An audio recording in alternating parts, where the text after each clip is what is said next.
For nearly 40 years, Uganda has been ruled by one man, Yoweri Museveni, a man who came to power as a liberator, but now stands as one of Africa's longest-serving presidents.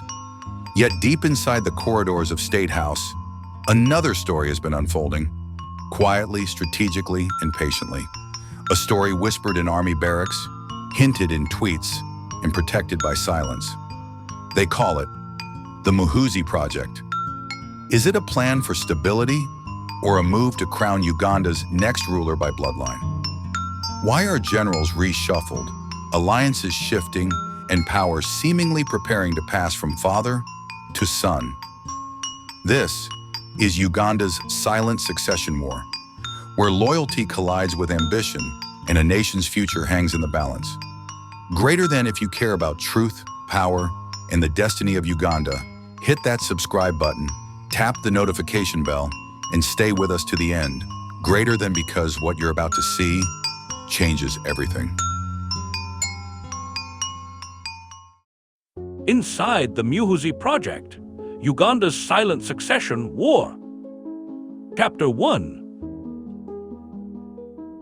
The sun bled orange over Kampala, casting the city in a long, weary shadow that stretched all the way to the manicured lawns of State House. Inside, President Yoweri Museveni stood at the bulletproof window of his office, a silhouette against the dying light. 38 years. The number echoed in the quiet room, a heavy stone dropped into the deep well of his memory. He could still smell the damp earth of the Luwero Triangle, feel the weight of the AK-47 in his younger hands, and hear the ghostly whispers of comrades who had fallen along the Bush War's bloody trail. That war had been about principle, about liberating a nation from the tyranny of misrule.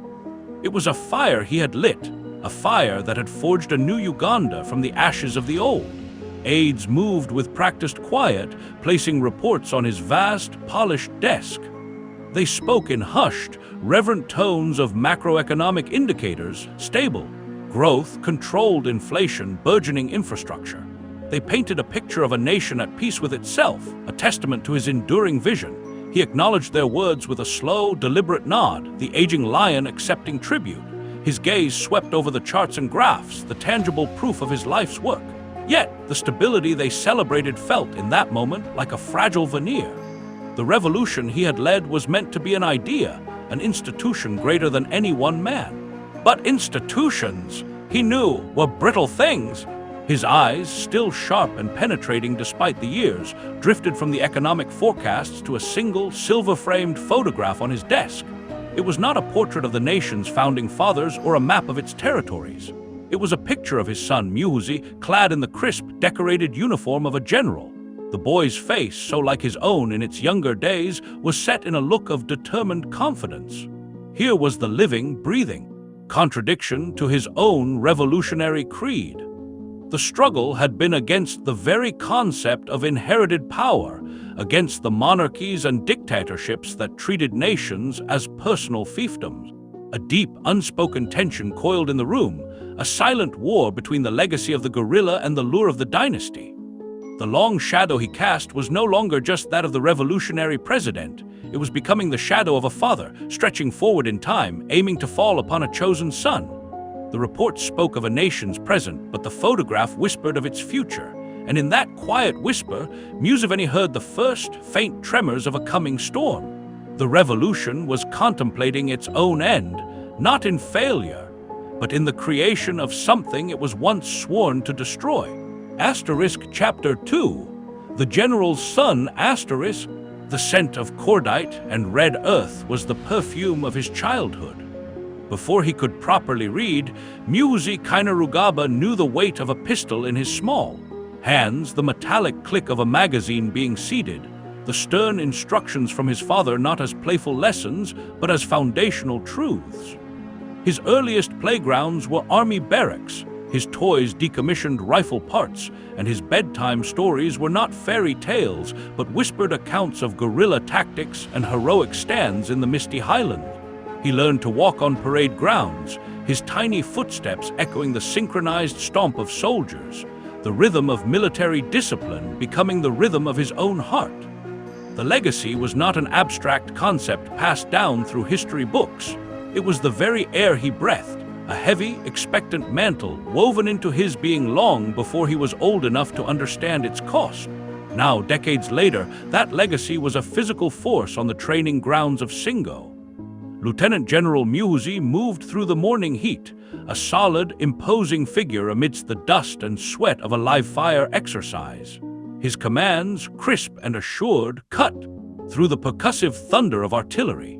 He did not merely observe, he demonstrated, dropping into a firing position beside a young recruit, his own shot hitting the target center with unnerving precision.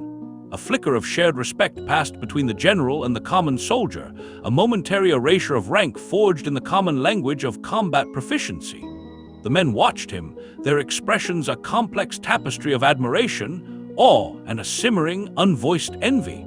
They saw a commander who was competent, even gifted, but they also saw the invisible ladder of bloodline that had propelled him to such heights at a speed they could never match. Later, in the cool, shaded quiet of State House, another kind of campaign was being waged. Janet Museveni, the First Lady, moved with a different kind of strategy. Over tea with influential party wives and in carefully curated conversations with religious leaders, her words were soft, her tone maternal, yet her intent was as sharp as a bayonet. She spoke of continuity, of stability, of the unique understanding a son would have of his father's vision. She framed the potential succession not as a power grab, but as a natural, familial passing of the torch, an assurance that the sacrifices of the past would be guarded by the most loyal of hands. Her advocacy was a subtle, persistent current flowing through the corridors of power, reinforcing the walls of the dynasty she and her husband were building. One whispered endorsement, one appeal to family loyalty at a time. She was the keeper of the flame, and she was ensuring it would burn in a vessel of her own blood. Asterisk Chapter 3. Whispers in the barracks. The humid night air in the Kampala barracks clung to the skin like a second uniform, thick with the smell of dust, diesel, and the sweet, malty scent of warm beer. Inside a dimly lit canteen, the day's rigid discipline had softened into the loose-limbed familiarity of men bound by shared hardship. Glasses clinked. Low murmur of conversation ebbed and flowed, and in the corners, shadows danced with the secrets they held. The subject, as it so often did these days, had turned to the rapid, seemingly unstoppable ascent of Lieutenant General Muhoozi Kainerugaba. It was a topic spoken of in halves and hints, a dangerous current running beneath the surface of casual soldierly banter. Sergeant Akat, a man whose face was a roadmap of scars earned over 2 decades of service, stared into the amber depths of his bottle. The lines around his eyes deepened as he listened to the younger soldiers speak of the general's latest promotion with a tone of inevitability. He took a long, slow drink, the liquid doing little to wash away the bitter taste in his mouth. When he finally spoke, his voice was a low rumble, barely audible over the canteen's din, yet it commanded the table's attention. He spoke not of tactics or training, but of history. He recalled the old songs of the Bush War, the promises etched in the blood of fallen comrades, promises of a republic, a nation where a man's worth was measured by his merit, not his name. He feared, he confessed, that those songs were being forgotten, replaced by the silent, creeping rhythm of a dynasty. His words were not a shout of rebellion, but a lament for a revolution he felt was being quietly entombed in the very house it had built. Across the table, Lieutenant Ajuru, young, crisp, and fiercely ambitious, straightened his back. He saw in Muhoozi not a hereditary heir, but a modernizer, a leader who understood the new frontiers of warfare and national pride. He defended the general's promotions with a litany of accomplishments, the successful operations, the loyalty he inspired in his units, the sharp, strategic mind he had displayed at Singo. To Ajuru, the skepticism of older soldiers like Akat was the rust of outdated thinking, a failure to recognize that the nation needed a strong, continuous hand to guide it through turbulent times. He argued that stability itself was a form of merit, and that Muhoozi represented the surest guarantee of that stability. His defense was passionate, logical, and utterly blind to the profound constitutional and philosophical chasm that Akat's fears represented. The divide at the table was a perfect, painful microcosm of the silent conflict gripping Uganda. It was a schism between the old guard who had fought for an idea and the new generation being groomed for a reality. It was a tension between the hard-won principles of a republic and the seductive, simple logic of blood. As the night wore on and the bottles emptied, the conversation faded, but the unease did not. It lingered in the silence between men, in the averted glances and the thoughtful stares into the middle distance. The whispers in the barracks were more than just gossip. They were the fault lines of a nation, and every soft-spoken word, every cautious fear, and every fervent defense was another subtle tremor, signaling the slow, inexorable pressure building deep beneath the surface. Chapter 4. A Father's. The private study was a sanctuary of worn leather and polished mahogany, a world away from the echoing halls of State House. Here, the scent was not of bureaucracy, but of old books and the faint, earthy aroma of cattle that seemed to cling to President Museveni's favorite jacket. He stood before a large map of Uganda, not the political one marked with districts and constituencies, but a simpler, more personal chart of his ranch in Ruakachura. His finger, calloused and sure, traced the winding paths between the grazing lands. Muhoozi stood beside him, the general's uniform feeling strangely formal in this room of childhood memories. The father was not lecturing the son on geopolitics or economic theory. He was teaching him how to tend a herd. He spoke of the ankle cattle, their long, majestic horns curving toward the sky. A good herdsman, he explained, did not control the herd with force. He understood its rhythms, knew which bull led with strength and which cow followed with caution. He positioned himself not as a predator, but as a part of the landscape, guiding the collective movement with subtle pressures, with an intimate knowledge of the land and the weather. A leader who chased the cattle only scattered them. A leader who understood the pasture could lead them to water and rich grass without a single shout. It was a metaphor woven from the red soil of his youth, a lesson in statecraft disguised as animal husbandry. Power, he implied, was not a club to be wielded, but a current to be channeled. Muhoozi listened, his gaze fixed on the map, but his mind was elsewhere. He saw not peaceful pastures, but the complex, fractious landscape of a nation. He saw the envious glances in the barracks, the calculating silence of the old ministers, the hungry expectations of the youth. The simple, pastoral wisdom felt like a relic from another age, ill-suited for the digital battlegrounds and political minefields of the modern era. A quiet doubt, heavy and cold, settled in his chest. He was a soldier, trained for clear objectives and defined enemies. The subtle, patient art of herding a nation felt like a language he had not quite mastered. The weight of the legacy his father described felt less like a mantle and more like a chain. Seeing the uncertainty in his son's posture, a rare crack appeared in Museveni's formidable composure. The revolutionary's gaze softened into something simpler, more human, a father's gaze filled with a vulnerability he showed to no one else. The man who had stared down armies and shaped a nation's destiny for 4 decades now looked upon his son with a flicker of something akin to fear. He placed a hand on Muhoozi's shoulder, the gesture surprisingly gentle. The future, he insisted, was not a question of readiness, but of duty. The revolution needed a custodian, not just a president. It needed a keeper of the flame, someone who carried the fire in their blood, who would ensure that the long struggle, the sacrifices of the bush, would not be undone by the whims of politicians or the passage of time. His voice, usually an instrument of command, was low, almost pleading. This was not about power for its own sake.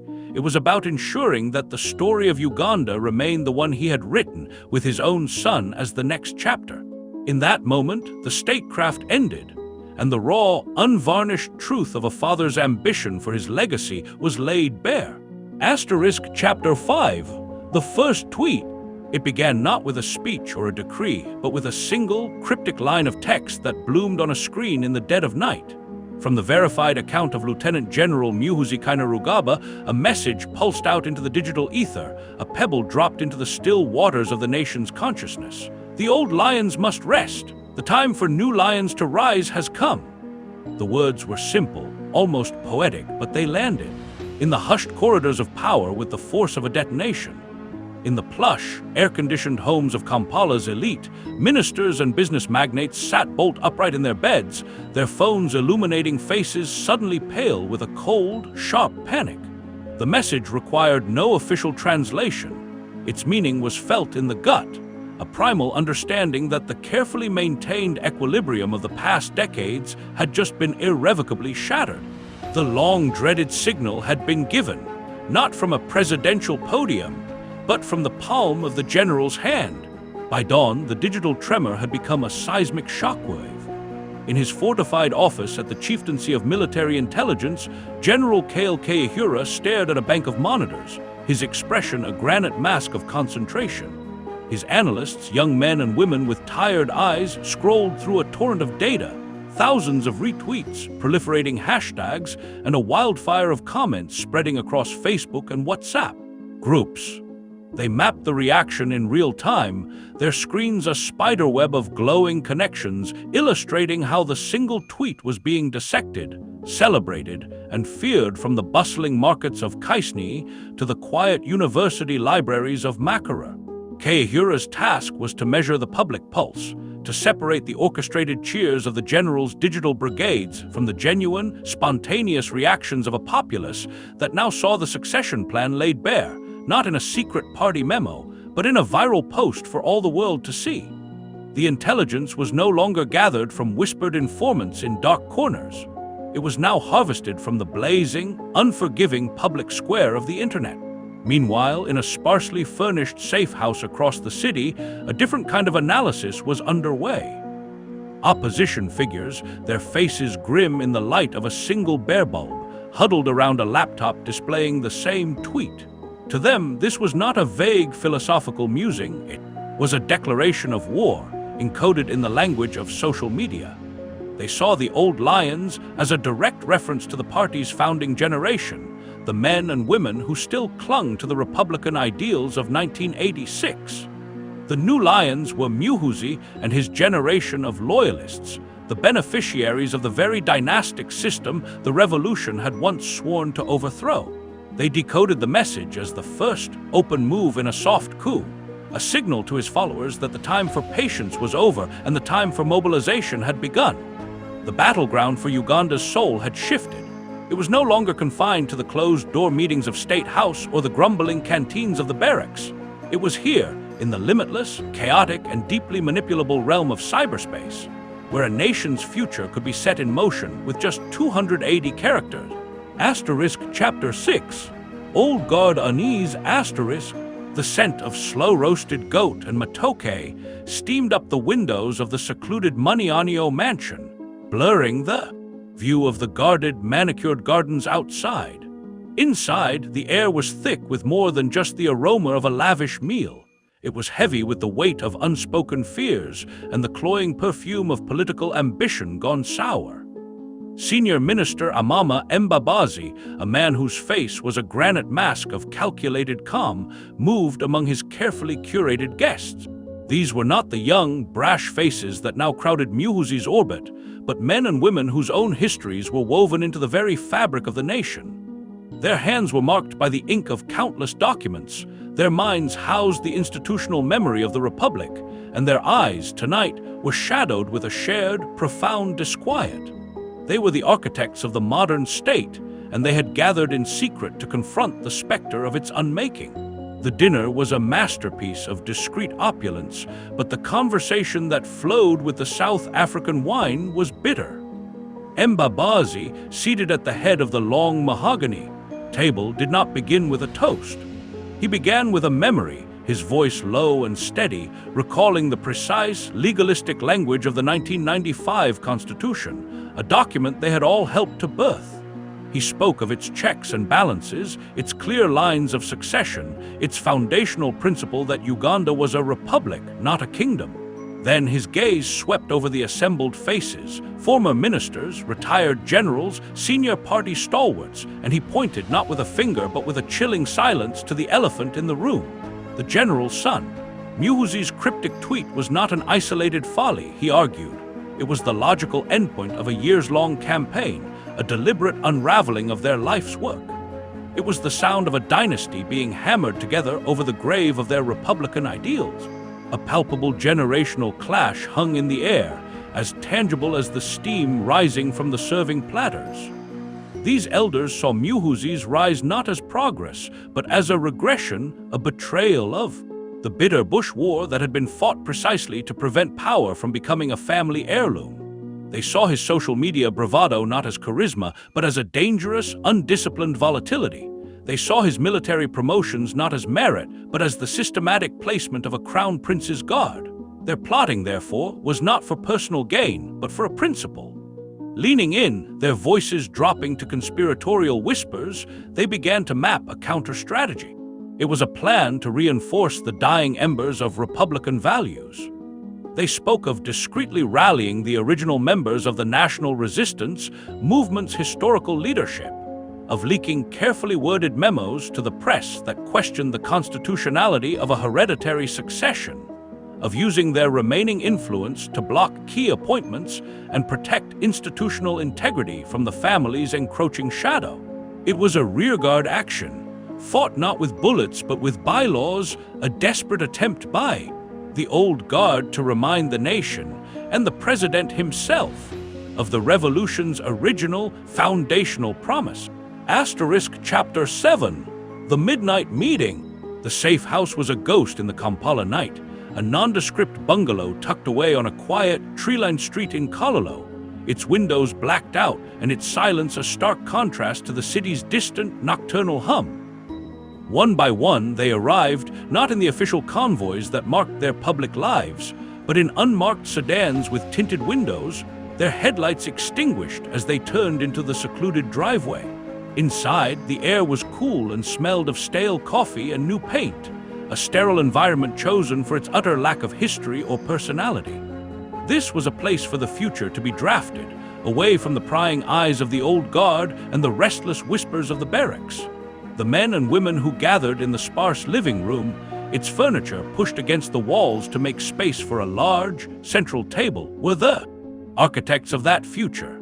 They were Muhoozi's inner circle, a blend of crisp military uniforms and sharp, expensive suits, the twin pillars of martial power and financial influence upon which a new order could be built. At the head of the table, a large digital map of Uganda glowed on a tablet, its screen reflecting in the determined eyes of the attendees. A senior Special Forces commander, his chest a constellation of service medals, pointed to key barracks and divisions across the country. His voice was a low, tactical monotone as he outlined a proposed reshuffle, a careful chess game of postings and promotions designed to place loyal, ambitious officers in command of strategic unit. The plan was not for a coup, but for a consolidation, a quiet weaving of Muhoozi's influence so deep into the military's fabric that any resistance would be isolated and impotent. Beside him, a telecom magnate, whose empire had been built on state-granted licenses, nodded in agreement, his fingers steepled. He understood that in the modern era, control of the army was only half the battle. The other half was waged in the palm of every citizen's hand. It was the businessman who then unveiled the second front of their strategy, a comprehensive social media campaign. He slid a sleek laptop to the center of the table, its screen displaying a series of sleek, professionally designed graphics and video storyboards. The plan was to launch a coordinated digital blitzkrieg, a multi-platform onslaught that would rebrand Muhoozi from a military scion into a populist hero for the youth.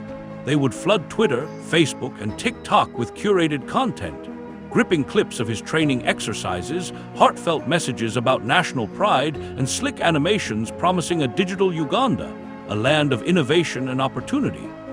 A team of influencers and a network of automated bot accounts were already on standby, ready to amplify the message, to swarm critics, and to manufacture a tidal wave of online support that would create an illusion of inevitable grassroots momentum. The goal was to make #Muhoozi Project not just a hashtag, but a national mood. As the night deepened, the discussion grew more granular. Lists were drawn up on legal pads, names of key figures in the civil service, the judiciary, and parastatal organizations. Each name was debated, their loyalty assessed, their potential for resistance noted. For every skeptic, a plan was formulated, a promotion to a harmless sinecure, an early retirement package, or, in the most stubborn cases, the threat of a financial or legal audit. This was the quiet, bureaucratic machinery of ascent, the meticulous placement of friendly faces in every lever of power. The coffee pot was drained and refilled, the ashtrays filled with the butts of expensive cigars. There were no raised voices, only the quiet, relentless hum of plotting.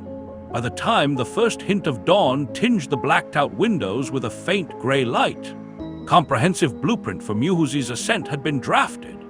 It was a strategy that married the brute force of military positioning with the subtle, pervasive power of the digital age, a plan to not just win power, but to engineer the public's consent for it. As the conspirators slipped away one by one, returning to their public lives, they left behind a room empty, but for the lingering charge of ambition, the ghost of a dynasty waiting in the wings for its cue to take the stage. Chapter 8, Public Face. The roar was a physical force, a tidal wave of youthful energy that crashed against the venerable walls of Macra University's main hall. Thousands of faces, lit by the glow of phone screens and the harsh glare of television lights, were turned upwards, a sea of adoration fixed upon the single figure standing at the polished lectern. Lieutenant General Muhoozi Kainerugaba, out of his military fatigues and clad in a sharp, modern suit, seemed to absorb the energy of the crowd, his posture radiating a confident, almost casual authority. He did not speak of military strategy or his father's legacy. His words were a siren song for the future, a glittering promise woven from the language of Silicon Valley and the aspirations of a generation staring at a horizon of limited opportunities. He painted vivid pictures of a digital Uganda, a nation of tech hubs and innovation centers, where a young coder in a Kampala garage could build an app that would change the world. He spoke of billions of shillings in youth venture capital funds, of partnerships with global tech giants, of a country leaping over the dusty, potholed present into a sleek, high-speed future. The air crackled with the electricity of his vision, and with every promise, the cheers grew louder, a cathartic release of pent-up hope. For the students crammed into the hall, he was not a general's son. He was a prophet of progress, a lion of a new digital pride. But high in the balcony, seated in a reserved section of worn velvet chairs, a different kind of audience watched in silence.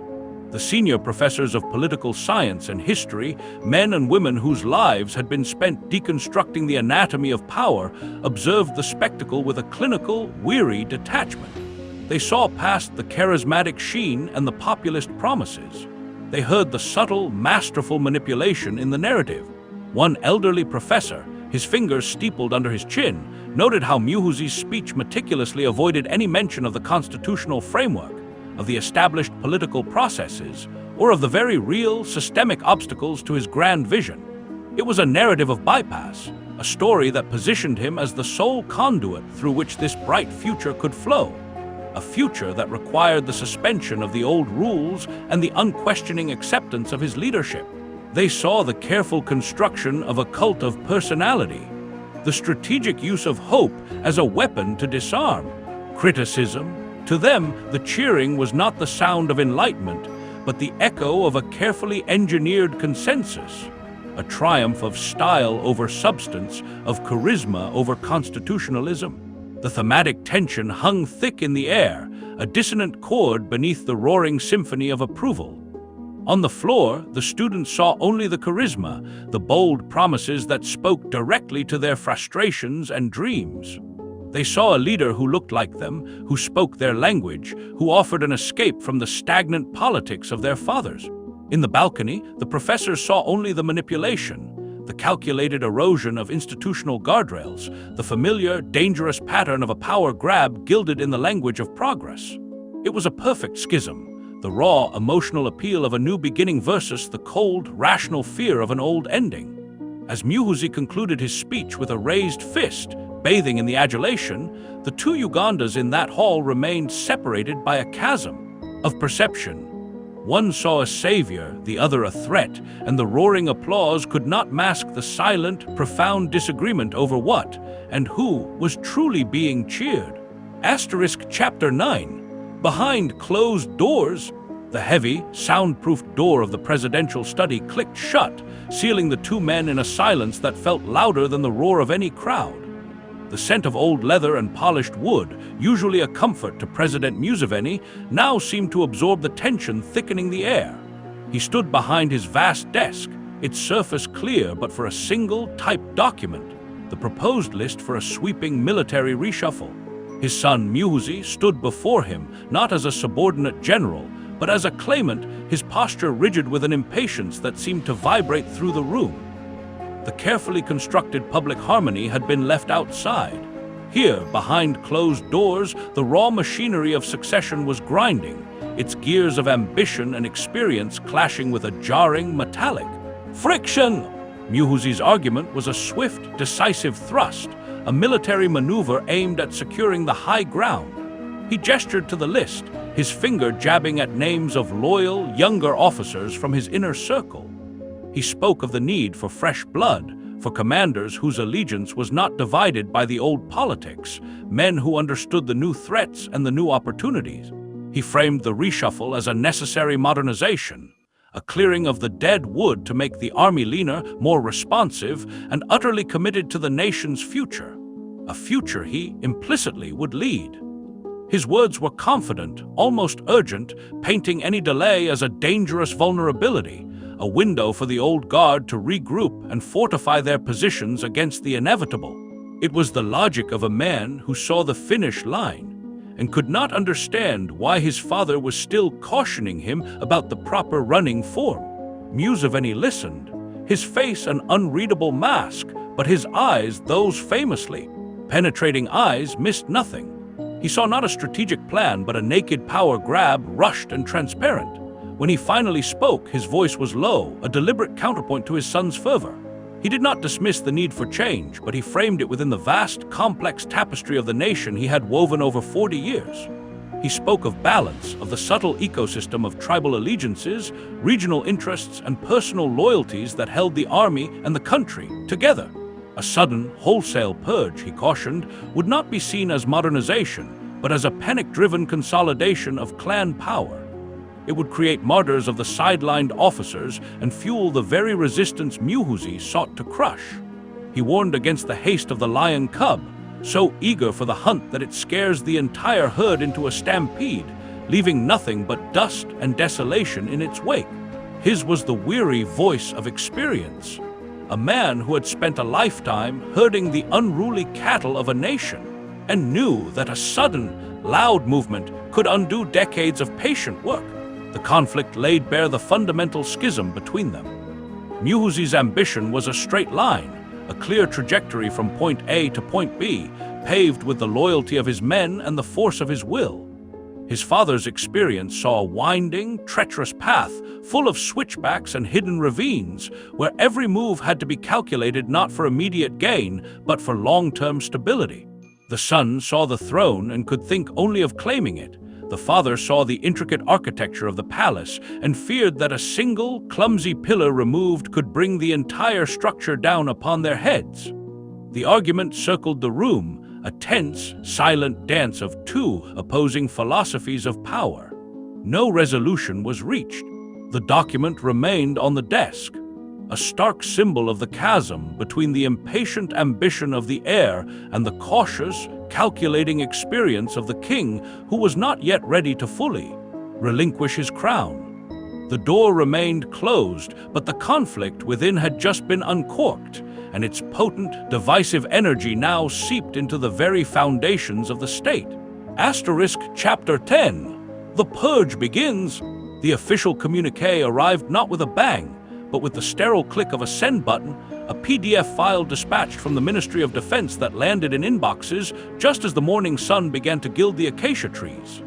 It was a single, cold paragraph, its language dry and bureaucratic, announcing the retirement of General David Sejusa from the Uganda People's Defense Forces, effective immediately. There was no fanfare, no ceremony, no grateful citation for decades of service. The document was a political guillotine, its blade falling with silent administrative finality. In his spacious home in Mbuya, the general stood by his window, still in his crisp uniform, and read the words on his phone. The screen's glow illuminated a face that had remained impassive through battlefield horrors and political intrigues, but now, for a fleeting moment, it crumpled. It was not the loss of rank or title that carved the lines of despair into his features. It was the brutal, unequivocal message. He was a skeptic, a man who had occasionally voiced concerns about the Muhoozi Project in the wrong company, and this was the price. He was the first domino, pushed publicly to see how many others would fall. The news spread through his household like a poison gas, invisible and suffocating. His wife, who had stood by him through postings and coups, let out a small, wounded cry, her hand flying to her mouth as if to physically trap the sound of their ruined future. She saw not just a retirement, but the erasure of their social standing, the end of invitations to state functions, the cold shoulders that would soon turn their way. Their eldest son, a law student at Makerere, slammed his textbook shut, the sharp crack echoing the fracture in his family's world. He saw his own ambitions, a career in public service, a chance to follow in his father's footsteps, turning to dust, blacklisted by association. The comfortable, privileged life they had known, built on a foundation of military service and political connection, evaporated in the time it took to read a single paragraph, leaving behind the stark, exposed reality of disfavor. The house, once filled with the quiet hum of influence, was now a tomb for a career. The air thick with the despair of a family witnessing the vindictive reach of the dynasty they had doubted. Across the city, in the plush, glass-walled offices of the MK movement and the bustling mess halls of the Special Forces Command headquarters, the reaction was a mirror image of the Sejusa family's grief. It was a celebration, but a quiet, cunning one, held behind smiles and knowing glances. Young officers who owed their rapid promotions to Muhoozi's patronage exchanged brisk, satisfied handshakes. This was the signal they had been waiting for, the first open move that proved their patron had both the will and the power to clear the board of obstacles. In a private club in Kololo, a group of businessmen allied with the general's inner circle raised glasses of single malt whiskey, their toasts unspoken but understood. The removal of Sejusa was not just about one man. It was a demonstration, a shot across the bow of every other senior officer, minister, and party elder who harbored reservations. It was a message, brutal in its clarity: fall in line or be retired. The purge had begun not with the thunder of tanks, but with the whisper of a memo, and in that whisper, the succession war declared its first, unambiguous victory, setting a chilling precedent for all who dared to stand in its path. Asterisk Chapter 11, Rising Star. The state media machine whirred to life with a synchronized hum of adulation, its gears polished and its message gleaming. Lieutenant General Muhoozi Kainerugaba's promotion was not merely a military appointment. It was a national event, a coronation in all but name. Television screens across Uganda glowed with montages of the general in action, dropping from helicopters into training exercises, striding purposefully past saluting soldiers, his face a mask of stern resolve under a beret laden with gold braid. The voiceovers, rich with sonorous authority, narrated a carefully curated history of his career, a litany of successful commands and visionary leadership, each achievement polished to a brilliant sheen and presented as irrefutable proof of his destiny. Newspapers ran full-color spreads, their headlines shouting of a new lion for a new Uganda, framing his ascent not as a political maneuver, but as the natural, glorious unfolding of the nation's progress. The airwaves were saturated with this single, triumphant narrative, a wall of sound and image designed to drown out any dissenting whisper, to make his rise feel as inevitable as the sunrise over Lake Victoria. Yet, even as the official celebration echoed through the land, a different kind of document began its silent, insidious journey through the underbelly of power. It was an anonymous letter, a collection of stark, typewritten paragraphs on plain, unwatermarked paper. It had no official letterhead, no signature, only the cold, hard weight of its accusations. It did not question Muhoozi's lineage or his father's legacy. It attacked the very foundation of his glorified image, his professional competence. The letter circulated like a ghost in the corridors of Parliament, slipped under office doors, left on benches in the members' lounge, passed from one uneasy hand to another. It cited specific alleged failures in past military operations, botched logistics, tactical misjudgments, unnecessary casualties, details that were too precise, too insider to be easily dismissed as fiction. It spoke of promotions bought with loyalty, not earned with merit, of a command style that valued sycophancy over strategic genius. It was a poison-tipped dart aimed at the Achilles heel of the state media's heroic narrative. The effect on the members of Parliament was a study in silent, simmering tension. In the plush lounges and marble hallways, the public congratulations and backslapping for the general's promotion were performed with strained smiles and overly hearty voices. But behind the closed doors of their offices, MPs from both the ruling party and the opposition huddled over the anonymous letter, their faces grim. For some, it confirmed their deepest suspicions, validating the private fears they had dared not voice. For others, it was a dangerous spark that could ignite a wider conflagration of doubt. They read and reread the damning paragraphs, their eyes darting towards the door, aware that possession of such a document was itself a political act. The letter created a schism in their ranks, not along party lines, but along a deeper fault line of conviction. It forced them to choose, in the privacy of their own conscience, between the glittering, state-sanctioned image of the rising star and the chilling, anonymous portrait of incompetence and entitlement that now haunted the shadows of their chamber. The public celebration was a roaring bonfire, but this letter was the slow, cold seep of gasoline, waiting for a single spark to turn the triumph into an inferno. Chapter 12. Opposition Voices. The crackle of the radio was a familiar sound in the cramped, sweltering apartments and bustling market stalls of Kampala, a humble medium that still carried the weight of the nation's conscience. On this evening, the voice that emanated from the cheap plastic speakers was not that of a state-sanctioned announcer, but the measured, deliberate tone of Dr. Kizza Besigye. His words, though filtered through static, landed with the force of hammer blows, each one carefully chosen to dismantle the edifice of the succession plan being constructed in the halls of power. He did not shout. His power lay in the cold, relentless logic of his argument, a scalpel dissecting the constitutional corpse of the Republic.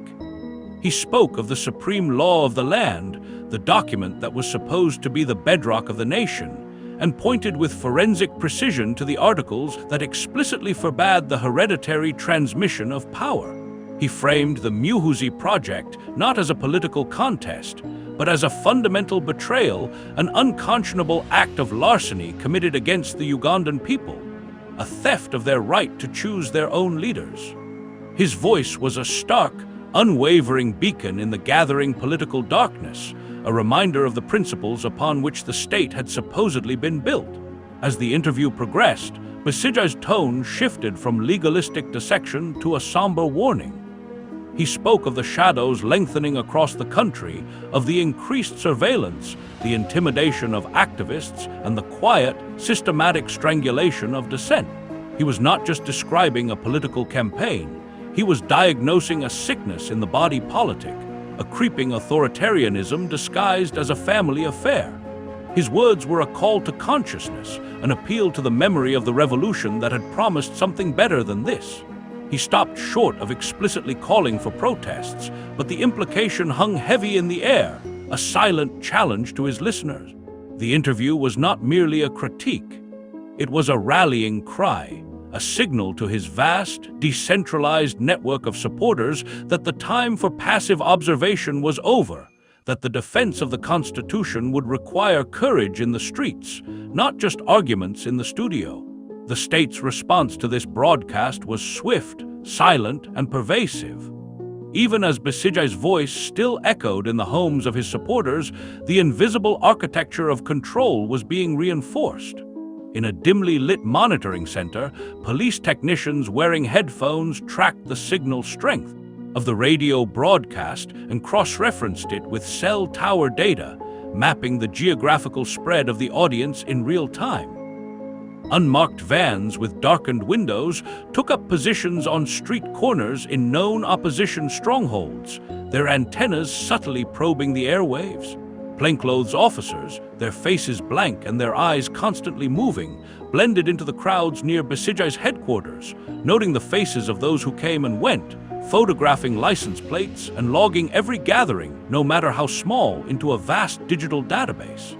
The surveillance was a net, woven from technology and fear, cast wide to snare any attempt to translate Besigye's words into tangible action. The opposition had a voice, but the state had ears everywhere, and the hands to clamp down the moment that voice threatened to become a movement.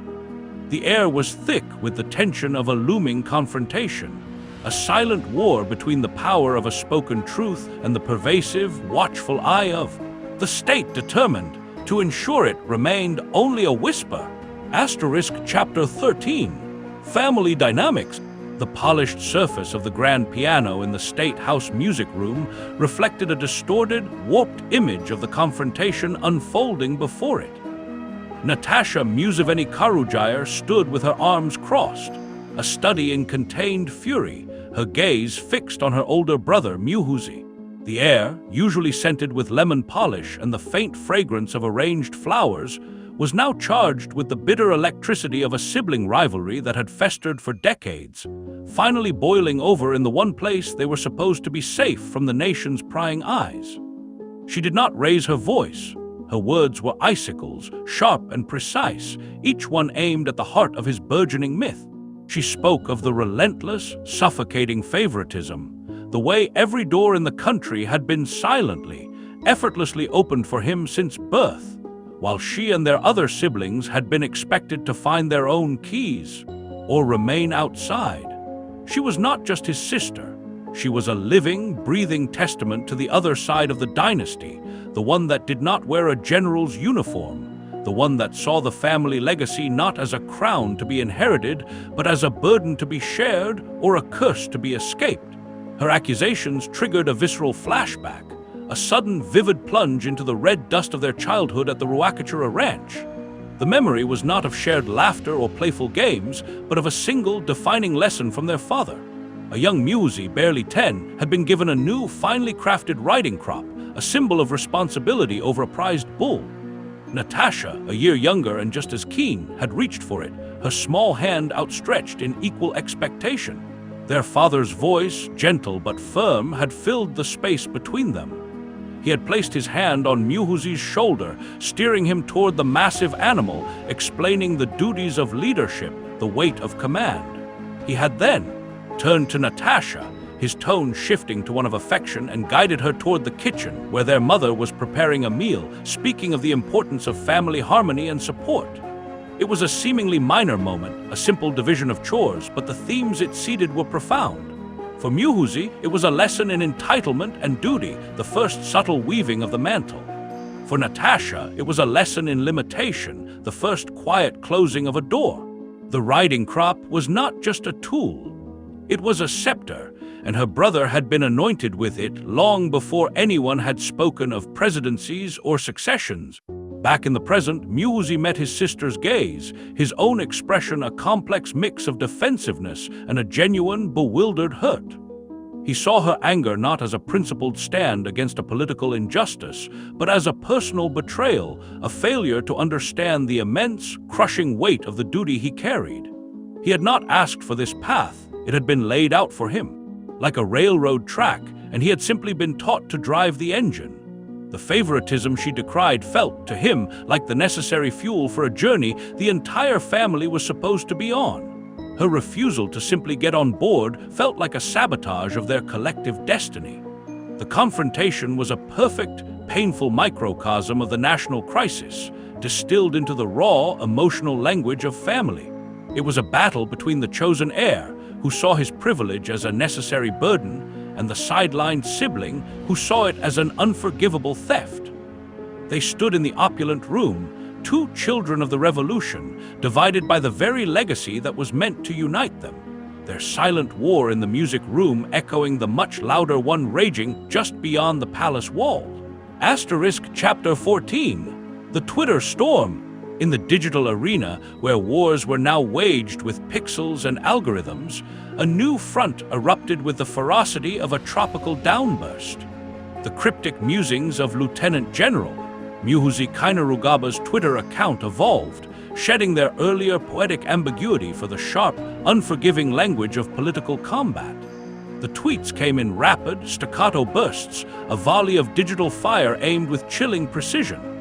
One moment, he was lauding a junior officer's dedication, the post accompanied by a carefully staged photo that radiated paternalistic approval. The next, he was eviscerating a veteran journalist who had penned a critical column, his words not a rebuttal but a character assassination, labeling the writer a foreign agent and an enemy of progress. He praised allies with extravagant, kingly favor, their names trending within minutes, their social capital instantly inflated by the royal endorsement. He targeted critics with the cold glee of a hunter sighting prey, each tweet a public flogging designed not just to discredit, but to terrify others into silence. The platform was no longer a mere broadcasting tool. It was his throne room and his battleground, and he ruled it with a combination of charisma and menace that held the entire nation in thrall. From this orchestrated chaos, a single potent hashtag was born, #Muhoozi Project. It began as a whisper from a handful of newly created accounts, but within an hour it had metastasized into a trending tsunami, dominating the Ugandan digital landscape. The amplification was too perfect, too synchronized to be organic. An army of bots, digital ghosts with stolen profile pictures and algorithmically generated names, churned out thousands of identical posts per minute, a relentless, mindless chorus chanting the general's praises. They swarmed the mentions of any dissenting voice, a deluge of insults, emojis, and canned propaganda that drowned out reasoned debate in a flood of noise. They created fake polls showing overwhelming support, shared deep-faked videos of supposed ordinary citizens extolling his virtues, and manufactured the illusion of a nation united in its fervent desire for his ascent. It was a disinformation blizzard, a storm of manufactured consent so dense it became difficult to discern where the genuine support ended and the digital fiction began. Watching this storm unfold from her cramped, book-lined office in downtown Kampala, journalist Sarah Bairit felt a familiar, cold dread coiling in her stomach. Her computer screen was a mosaic of open tabs, Twitter analytics, network mapping software, and encrypted chat windows with her sources. She was not reading the tweets for their content. She was dissecting their DNA. Her fingers flew across the keyboard, tracing the digital fingerprints of the campaign. She identified the bot farms, their IP addresses clustering in unassuming office buildings in Kampala's industrial areas, their activity patterns a dead giveaway of automated scripts.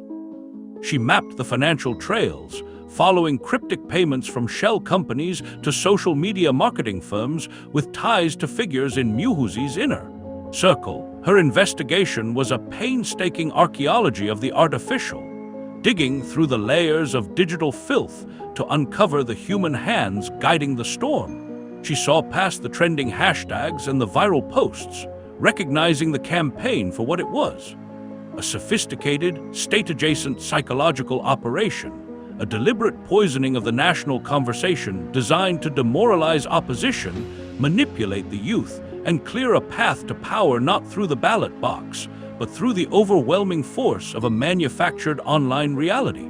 In the eye of the Twitter storm, Sarah Bairit was the quiet, determined counterforce, a solitary figure armed with truth, trying to piece together the architecture of the lie before it became the nation's new, unshakable foundation. Chapter 15, Loyalty Test. The summons arrived not as a request, but as a command, a terse message on encrypted devices that pulled the highest-ranking army commanders from their posts and sent them speeding toward State House under the cover of a humid, overcast afternoon. They were ushered into the long, wood-paneled conference room, a space that had witnessed the plotting of coups and the ending of wars, its walls seeming to absorb the weight of every decision ever made within them. President Yoweri Museveni stood at the head of the polished table, not seated, his presence a physical anchor in the room's tense silence. He did not greet them with the familiar camaraderie of old comrades. His gaze was that of a master cartographer, meticulously surveying a map he feared was being redrawn without his consent. The air was thick with the unsaid, heavy with the knowledge that this was not a briefing but an inquisition, a meticulously staged theater where allegiance would be weighed and measured under the president's unblinking stare. One by one, the commanders were invited to offer their assessment of the nation's security posture. Museveni listened, his expression impassive, but his questions were subtle traps, carefully baited hooks designed to snag on the subject of his son. He spoke of the need for unified command and clear lines of succession within the military structure, his words a velvet glove hiding an iron fist. He watched their eyes, the slight tightening of a jaw, the almost imperceptible hesitation before a reply, the careful, diplomatic phrasing that avoided direct endorsement. He was not listening for their words about insurgent groups or border security. He was listening for the silent music of their loyalty, trying to discern if the tune they played was still the old anthem of the revolution or the new, rising chorus of the Muhoozi Project. When his turn came, General Edward Katumba Wamala, a man whose career was a testament to professional competence rather than political allegiance, found the words sticking in his throat. He spoke of institutional integrity, of the Army's duty to the Constitution above any individual, his voice calm but firm. He did not criticize Muhoozi directly. That would have been professional suicide. But he pointedly avoided the exuberant, personal pledges of fealty that others had offered. He emphasized the importance of meritocratic promotions and the dangers of perceived politicization within the ranks. His hesitation was not born of disloyalty to the nation, but of a deep, abiding loyalty to the principle that the military must remain a neutral shield of the state, not a personal spear for a ruling family. In the silence that followed his measured response, the air in the room seemed to freeze. Museveni's eyes, those famed instruments of perception, narrowed just a fraction. The general's internal conflict, a war between his soldiers' instinct for self-preservation and his officer's oath to a higher ideal, had been laid bare, and in that moment his fate was sealed. The test was over, and he had failed. The transfer order came within 48 hours, a dry, administrative document that felt like a death sentence for a career. General Katumba was reassigned to a ceremonial post at the National Defense College, a gilded cage far from the levers of real military power. The message to every other officer in the room, and by extension to the entire army, was brutally clear. There was no room for hesitation, for professional nuance, for loyalty to any ideal above the rising star of the president's son. As Katumba packed his office, the framed photographs of a lifetime of service seeming to mock him from the walls, he was not filled with rage, but with a profound, weary sorrow. He had not chosen a side in the succession war, but by refusing to swear unquestioning allegiance, he had been cast out. His transfer was not just a personnel change. It was a lesson, a public demonstration that in the new Uganda being forged, the highest virtue was not integrity, but the unequivocal, unblinking loyalty of a subject to his crown prince. Asterisk chapter 16. The Economist's warning asterisk. The digital tremor began not in Kampala, but in the hushed, hallowed halls of a London-based financial journal, its analysis ricocheting across global markets with the cold, impersonal force of a mathematical certainty. The article was not a political polemic. It was far more dangerous. It was a clinical dissection, a series of charts and projections that mapped the Ugandan shilling's future against the looming variable of a political succession. The language was dry, academic, devoid of the fiery rhetoric that characterized the nation's own internal debates, which made its conclusions all the more devastating. It modeled scenarios of capital flight, investor panic, and currency devaluation, painting a grim portrait of an economy built on decades of fragile stability, unraveling in a matter of weeks if power were seen to be transferred not by constitutional process, but by bloodline. The report did not mention Muhoozi or Museveni by name. It didn't need to. The term hereditary succession was enough, a universally understood code for the specific political cancer metastasizing in the heart of Uganda. The warning landed on the desks of international fund managers and local tycoons alike, a silent alarm bell ringing in the sterile world of numbers and projections, where fear was quantified in billions of dollars. In State House, the president's economic advisors assembled in a hastily convened meeting, their faces illuminated by the grim glow of the article displayed on a large screen. They spoke in calm, measured tones, their words carefully chosen to downplay the foreign analysis as speculative, alarmist, and ignorant of the unique resilience of the Ugandan economy. They pointed to the robust foreign reserves, the controlled inflation, the major infrastructure projects nearing completion. One senior minister, a man whose loyalty was to the president's person rather than any economic principle, dismissed the report as a tool of Western imperialism, an attempt to destabilize a sovereign nation by frightening its financial partners. He argued that confidence was a matter of perception, and that with the right, forcefully optimistic messaging from the government, the markets would settle. They crafted a press release full of bland reassurances and technical jargon, a deliberate wall of words meant to shield the presidency from the article's chilling prognosis. It was an act of political triage, prioritizing the narrative of control over the uncomfortable reality of external perception.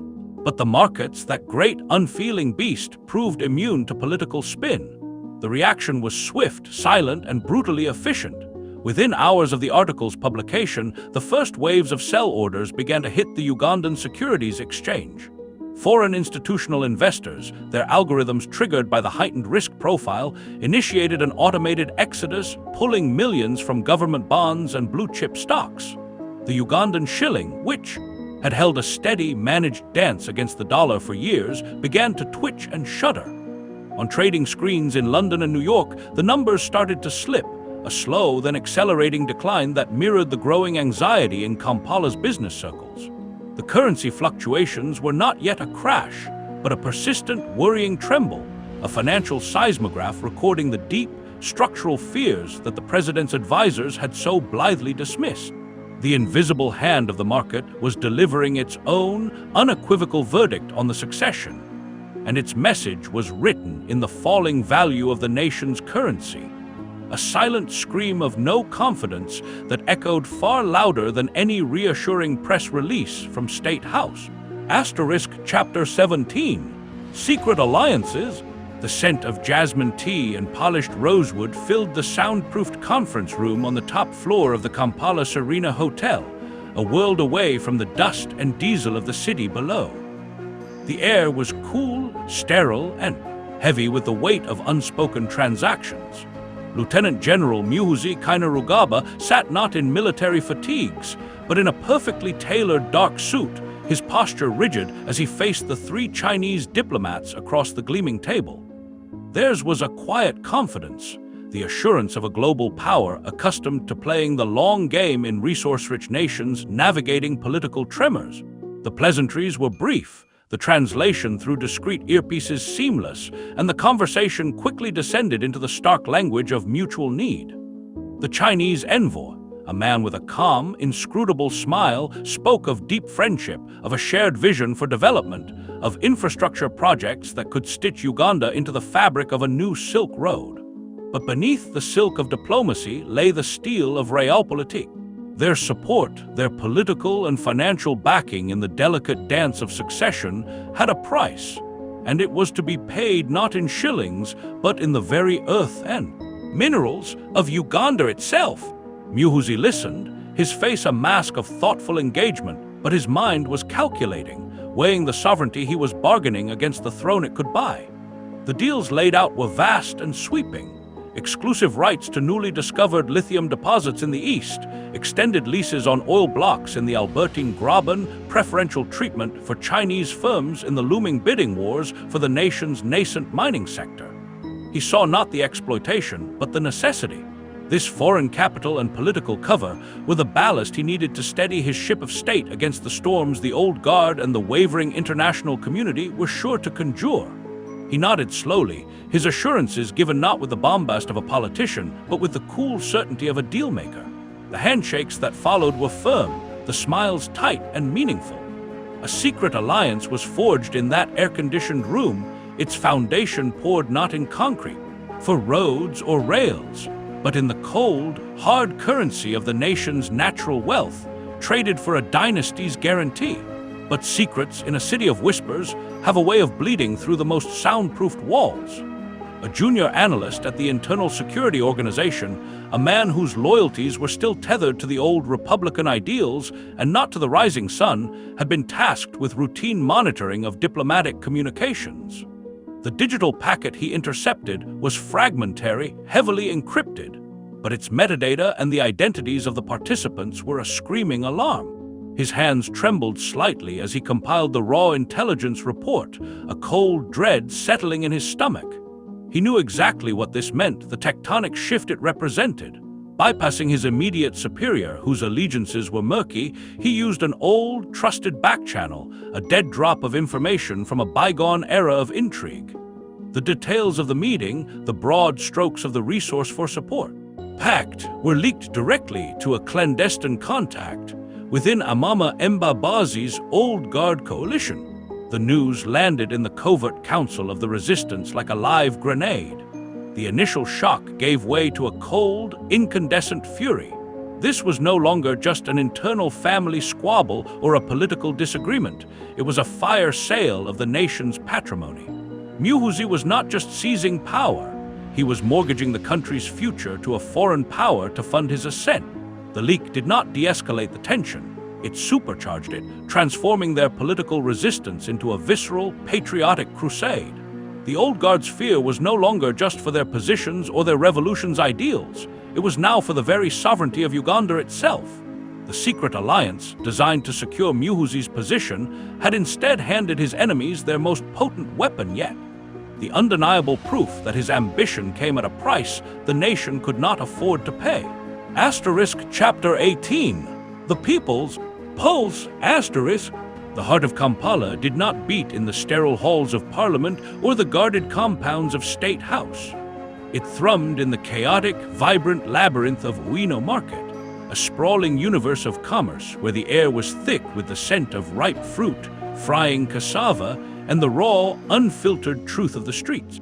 Here, amidst the narrow alleys choked with second-hand clothes and the cacophony of haggling voices, the nation's anxieties were not debated in political theory, but measured in the falling price of tomatoes and the nervous glances of customers counting their thinning stacks of soiled shillings. At the center of this human current was Nakato, a vendor whose face was a roadmap of long days and resilient hope, her stall a humble kingdom of woven baskets and dried silverfish. Her hands, calloused and swift, never stopped moving, but her eyes, sharp and perceptive, missed nothing.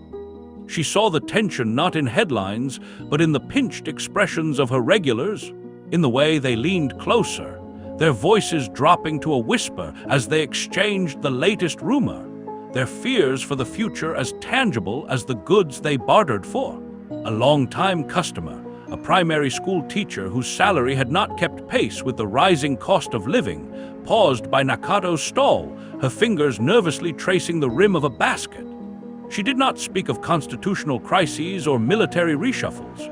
She spoke of the palpable unease that had seeped into daily life, the feeling that the ground beneath their feet, stable for so long, was beginning to soften. She worried about her children's safety, about the sudden, unpredictable eruptions of youth groups that sometimes turned violent, about the whispers of a coming conflict that would make their hard-won struggles for a meager existence seem like a distant luxury. Nakato listened, her head nodding in slow, solemn agreement. She shared her own fears, her voice a low murmur against the market's din. She spoke of suppliers demanding payment up front, of other traders hoarding goods, of a collective, unspoken instinct to prepare for instability.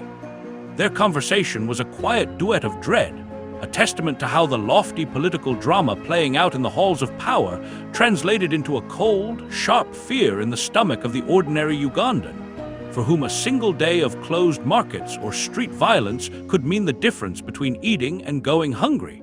Just a few kilometers away, in the open field next to the National Theatre, a different pulse was throbbing. A youth rally for Muhoozi was in full, fervent swing. The air here was electric, charged with the bass of amplified music and the raw energy of thousands of young faces, their eyes alight with a fervor that bordered on religious ecstasy.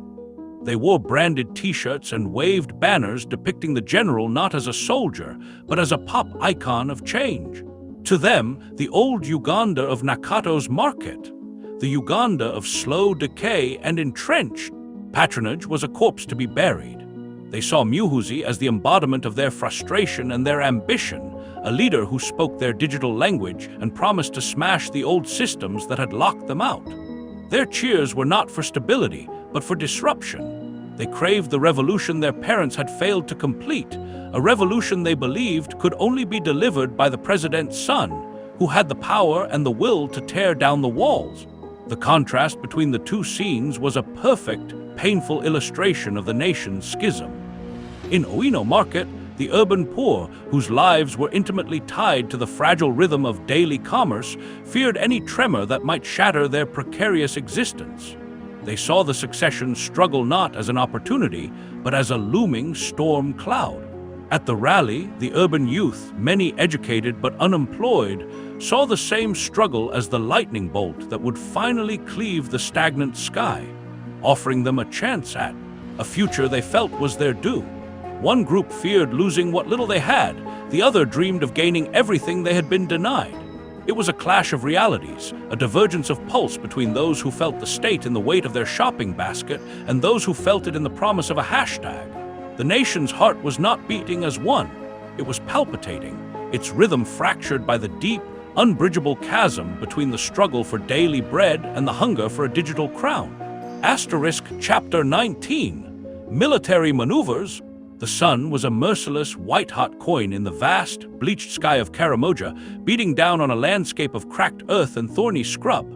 Dust, fine as talc and the color of dried blood, rose in plumes behind the convoy of armored vehicles, coating everything in a gritty film. Operation Shield was in full, brutal swing, a display of military might orchestrated with the precision of a well-rehearsed play. At its center was Lieutenant General Muhoozi Kainerugaba, a figure of imposing authority in his dust-caked camouflage. He moved among his troops not as a distant commander observing from a hilltop, but as a field general in his element. His commands, issued through a crackling radio headset, were swift and decisive, directing the encirclement of a mock enemy position with a tactical fluency that even his most grudging subordinates had to acknowledge. He demonstrated a flanking maneuver to a young platoon commander, his instructions clear, his assessment sharp. He was showcasing not just force, but a keen, intelligent grasp of the terrain and the fluid dynamics of a counterinsurgency operation. To the watching world, and more importantly to the cameras, he was the modern warrior statesman, a leader forged in the heat of battle, not just the halls of privilege.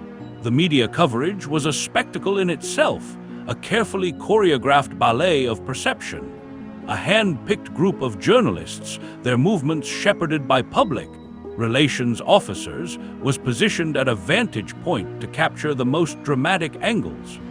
They filmed the general striding purposefully through the dust, his face a mask of stern resolve, the powerful machines of war arrayed behind him like a metallic entourage. A television reporter, her makeup miraculously intact in the searing heat, spoke into a camera of a robust and necessary operation to secure the region, her script seamlessly weaving the narrative of national security with the image of Muhoozi's commanding presence.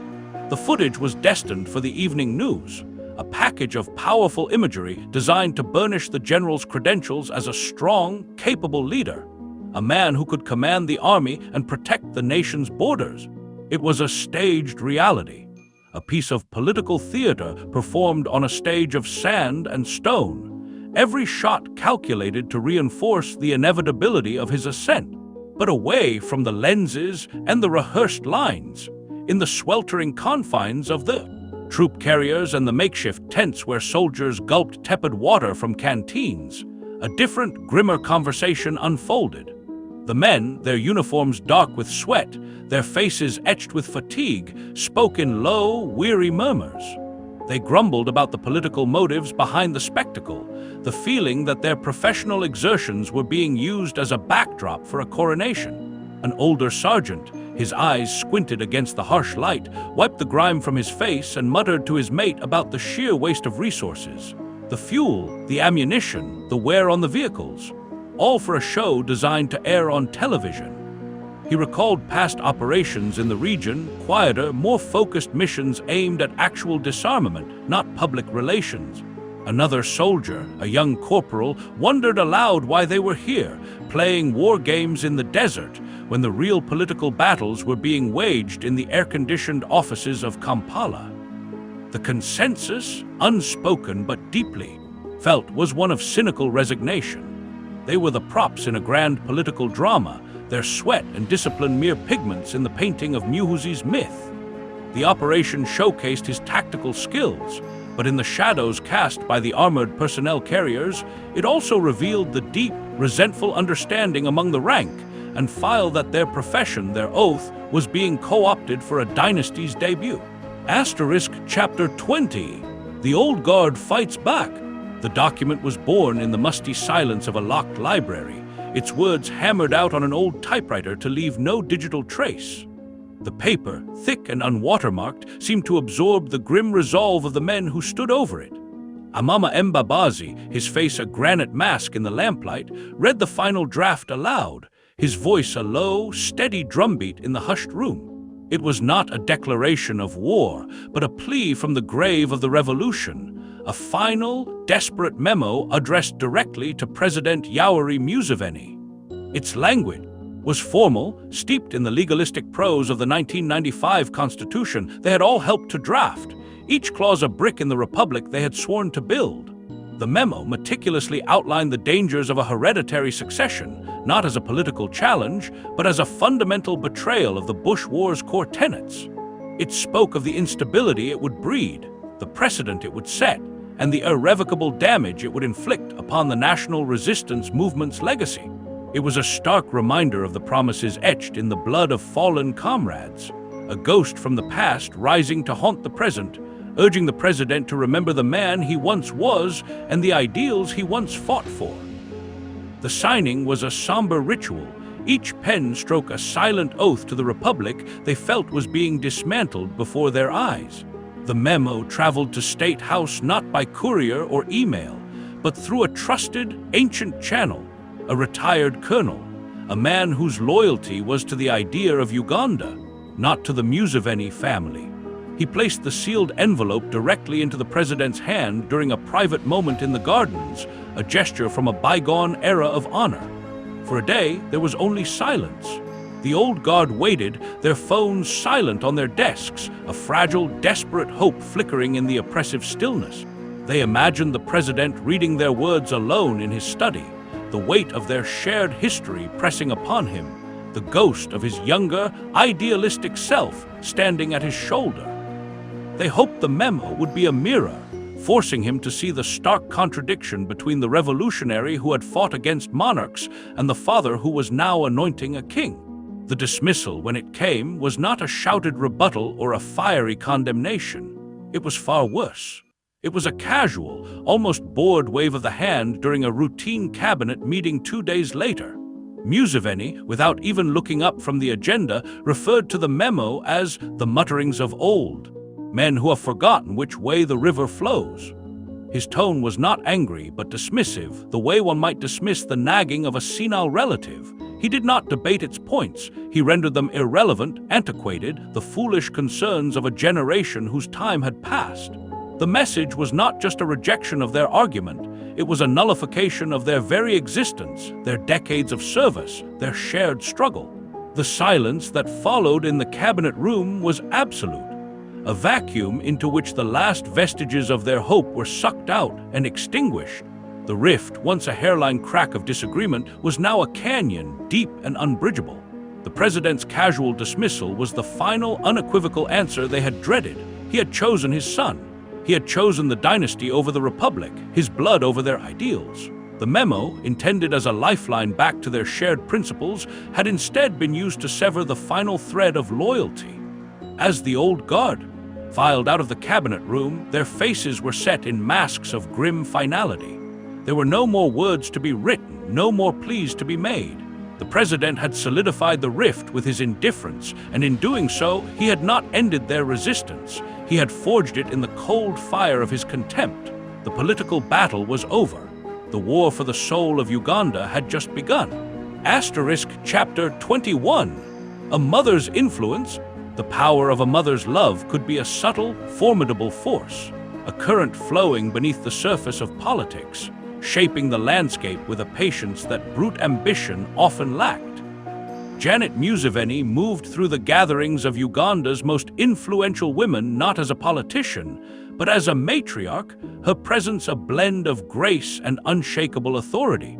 In the sunlit gardens of a Kampala charity luncheon, surrounded by the soft rustle of expensive fabrics and the gentle clinking of fine china, she wove her narrative with the skill of a master storyteller. She did not speak of military coups or constitutional crises. She spoke of progress, of a new chapter for Uganda, one written by the hands of a younger, more dynamic generation. Framing her son's rise, she painted it not as a seizure of power, but as a natural, even progressive evolution. She spoke of Muhoozi's connection to the youth, his vision for a digital future, his understanding of the modern world, all qualities she presented as essential for leading Uganda forward. In her telling, his ascent was not a step back toward dynasty, but a bold leap forward, a breaking of the old, male-dominated political molds. It was a vision of change, carefully curated and delivered with a mother's unwavering conviction, designed to appeal to those who yearned for a fresh face and a new direction. This carefully constructed narrative, however, met its most formidable resistance not in the barracks or the cabinet, but in the sharp, analytical minds of the female members of parliament. The setting shifted from manicured gardens to the stark, fluorescent-lit confines of a parliamentary committee room. Here, the air was not perfumed with flowers, but with the scent of old paper, strong coffee, and tense determination. The women who faced Janet were not easily swayed by sentiment. They were lawyers, activists, and businesswomen who had fought their own brutal battles for a seat at the table. They listened to the First Lady's appeals for stability and continuity, their expressions not of agreement, but of profound skepticism. One MP, a woman from the opposition known for her fiery intellect, did not attack the person of Muhoozi, but the principle his rise represented. Her voice, though calm, carried the weight of a gavel. She spoke of meritocracy, the very ideal upon which a modern nation should be built. She argued that to anoint a successor based on bloodline, regardless of his qualities, was to spit in the face of every Ugandan girl who dreamed of leading her country through hard work and talent alone. It was a betrayal, she insisted, of the women who had fought for equal opportunity, a regression to a tribal, patriarchal system they had all struggled to overcome. The clash was not loud, but it was profound, a collision of two irreconcilable visions of power and progress. Janet advocated for a change in leadership that would paradoxically ensure continuity, a future led by a familiar name. The female MPs demanded a change in the very system of selection, a future where leadership was earned, not inherited. The First Lady's influence, so potent in the drawing rooms of the elite, faltered in the face of this principled, meritocratic demand.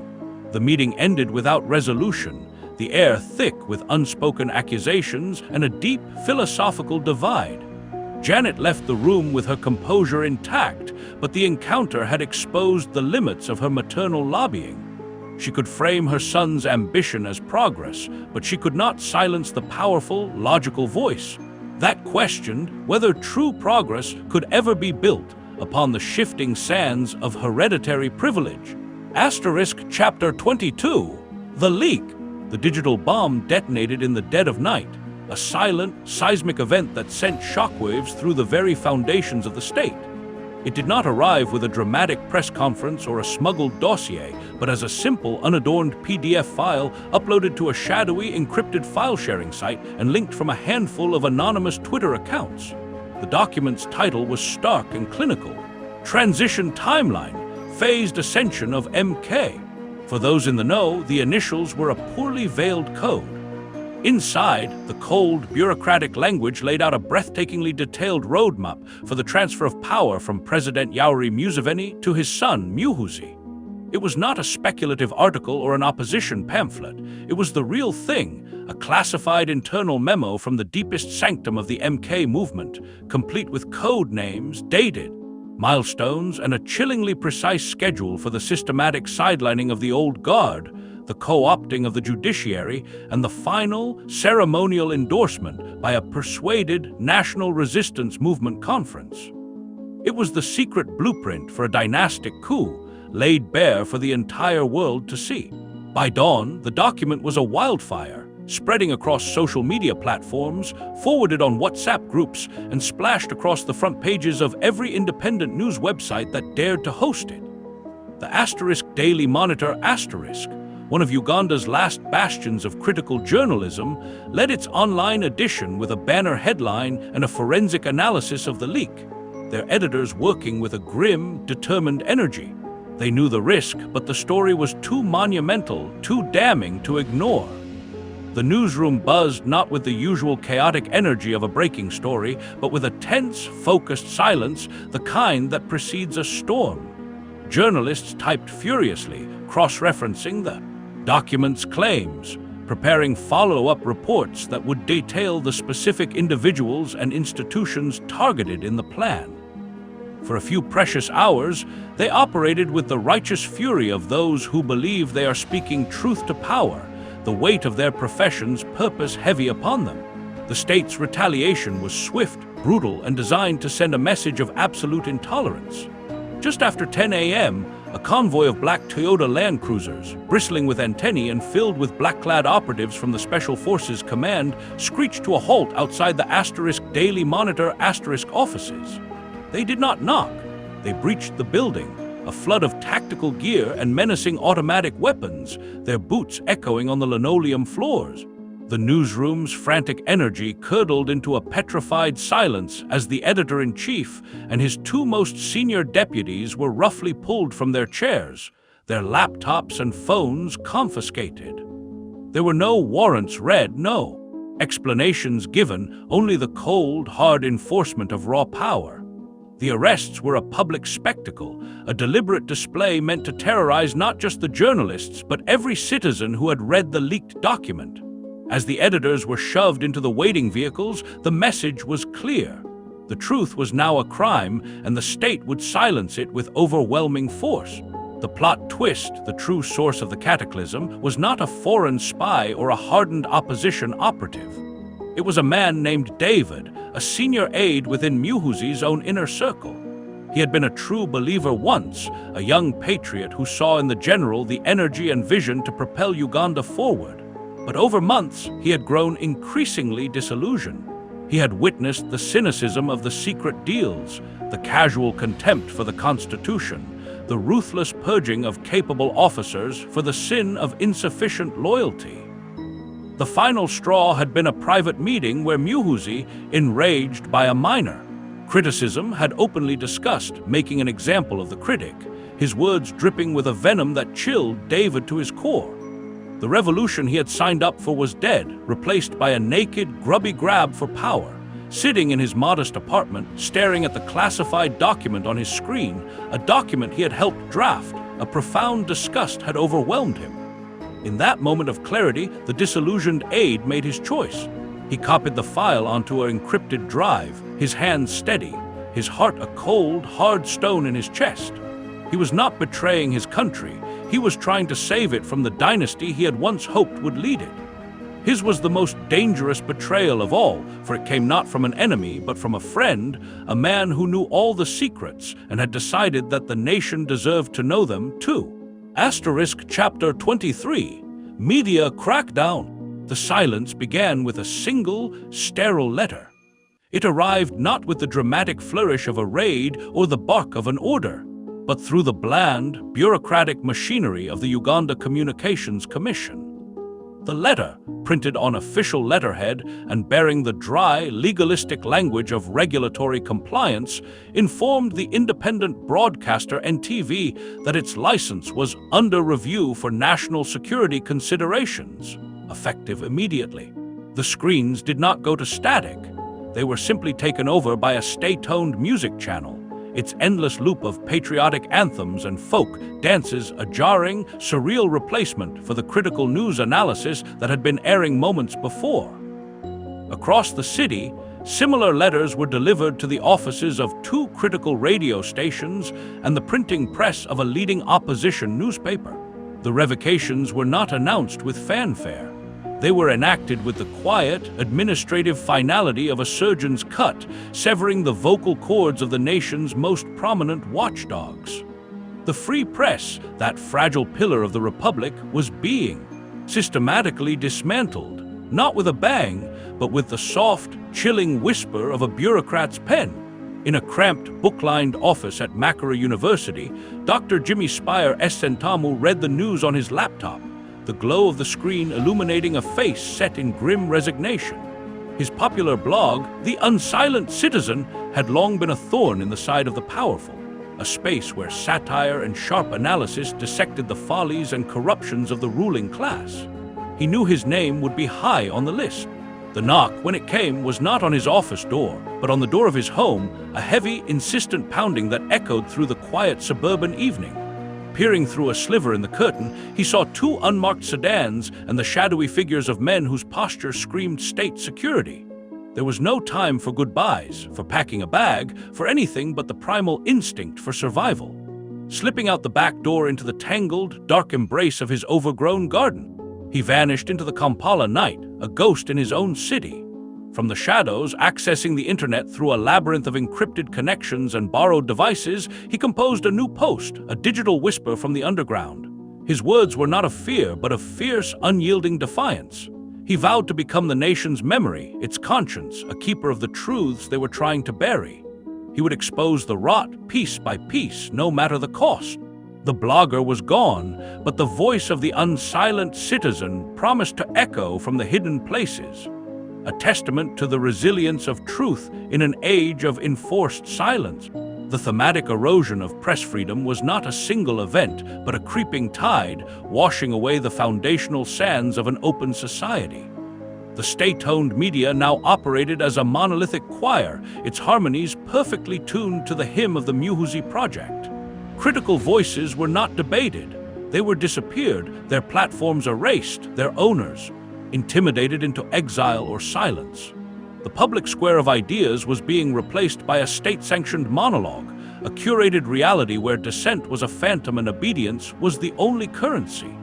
The vibrant, chaotic, and often messy tapestry of Ugandan journalism was being replaced by a single, drab, authoritarian weave, its pattern unchanging, its colors muted. The crackdown was a message, as clear as it was chilling. The narrative of the nation was now the exclusive property of the state, and any unauthorized storytellers would be treated not as citizens, but as enemies. The free press was not just being muzzled, it was being entombed, brick by bureaucratic brick, in the cold, silent crypt of the new order. Asterisk Chapter 24. Youth Mobilization. The promise of a future was a potent currency in a nation where the present was a waiting room for half the population. The MK movement, its name a sleek, modern echo of a dynastic claim, unfurled its banners not in the dusty parade grounds of the military, but in the bustling heart of Uganda's universities. Its recruiters were not grizzled veterans, but sharp-suited young men and women, their smiles as polished as their presentation slides, their language a seductive blend of corporate hustle and revolutionary fervor. They set up stalls in the quads of Makara and Kayambogo, beneath the jacaranda trees whose purple blooms seemed to weep for a different kind of spring. The air around these stalls crackled with a desperate, hopeful energy. The pitch was simple, direct, and aimed with surgical precision at the raw nerve of graduate anxiety. A job. Not just any job, but a position in the new Uganda, a place in the digital army of the MK movement, a guaranteed entry into the civil service, or a connected private firm for those who pledged their loyalty early. It was a transaction, pure and simple. Youthful idealism and vocal support traded for the most precious commodity in a stagnant economy, a paycheck and a purpose. The rally was the movement's grand coming-out party, a a spectacle designed to transform digital hype into physical presence. Thousands of students, clad in branded red t-shirts, converged on the open grounds of the Lugogo cricket oval, their collective energy a palpable force under the baking afternoon sun. The stage was a monument to modern populism, flanked by massive screens that magnified the speakers into giants, the sound system pumping out a throbbing, hypnotic beat. When the keynote speaker, a fiery young parliamentarian from Muhoozi's inner circle, took the stage, the roar was deafening. He spoke of a generational takeover, of sweeping away the old, tired men who had held the country back, of a future built on code and connectivity, not patronage and politics. He painted a picture of a Uganda led by the young. For the young, a nation where merit and loyalty to the new vision would be the only keys needed to unlock a future of limitless potential.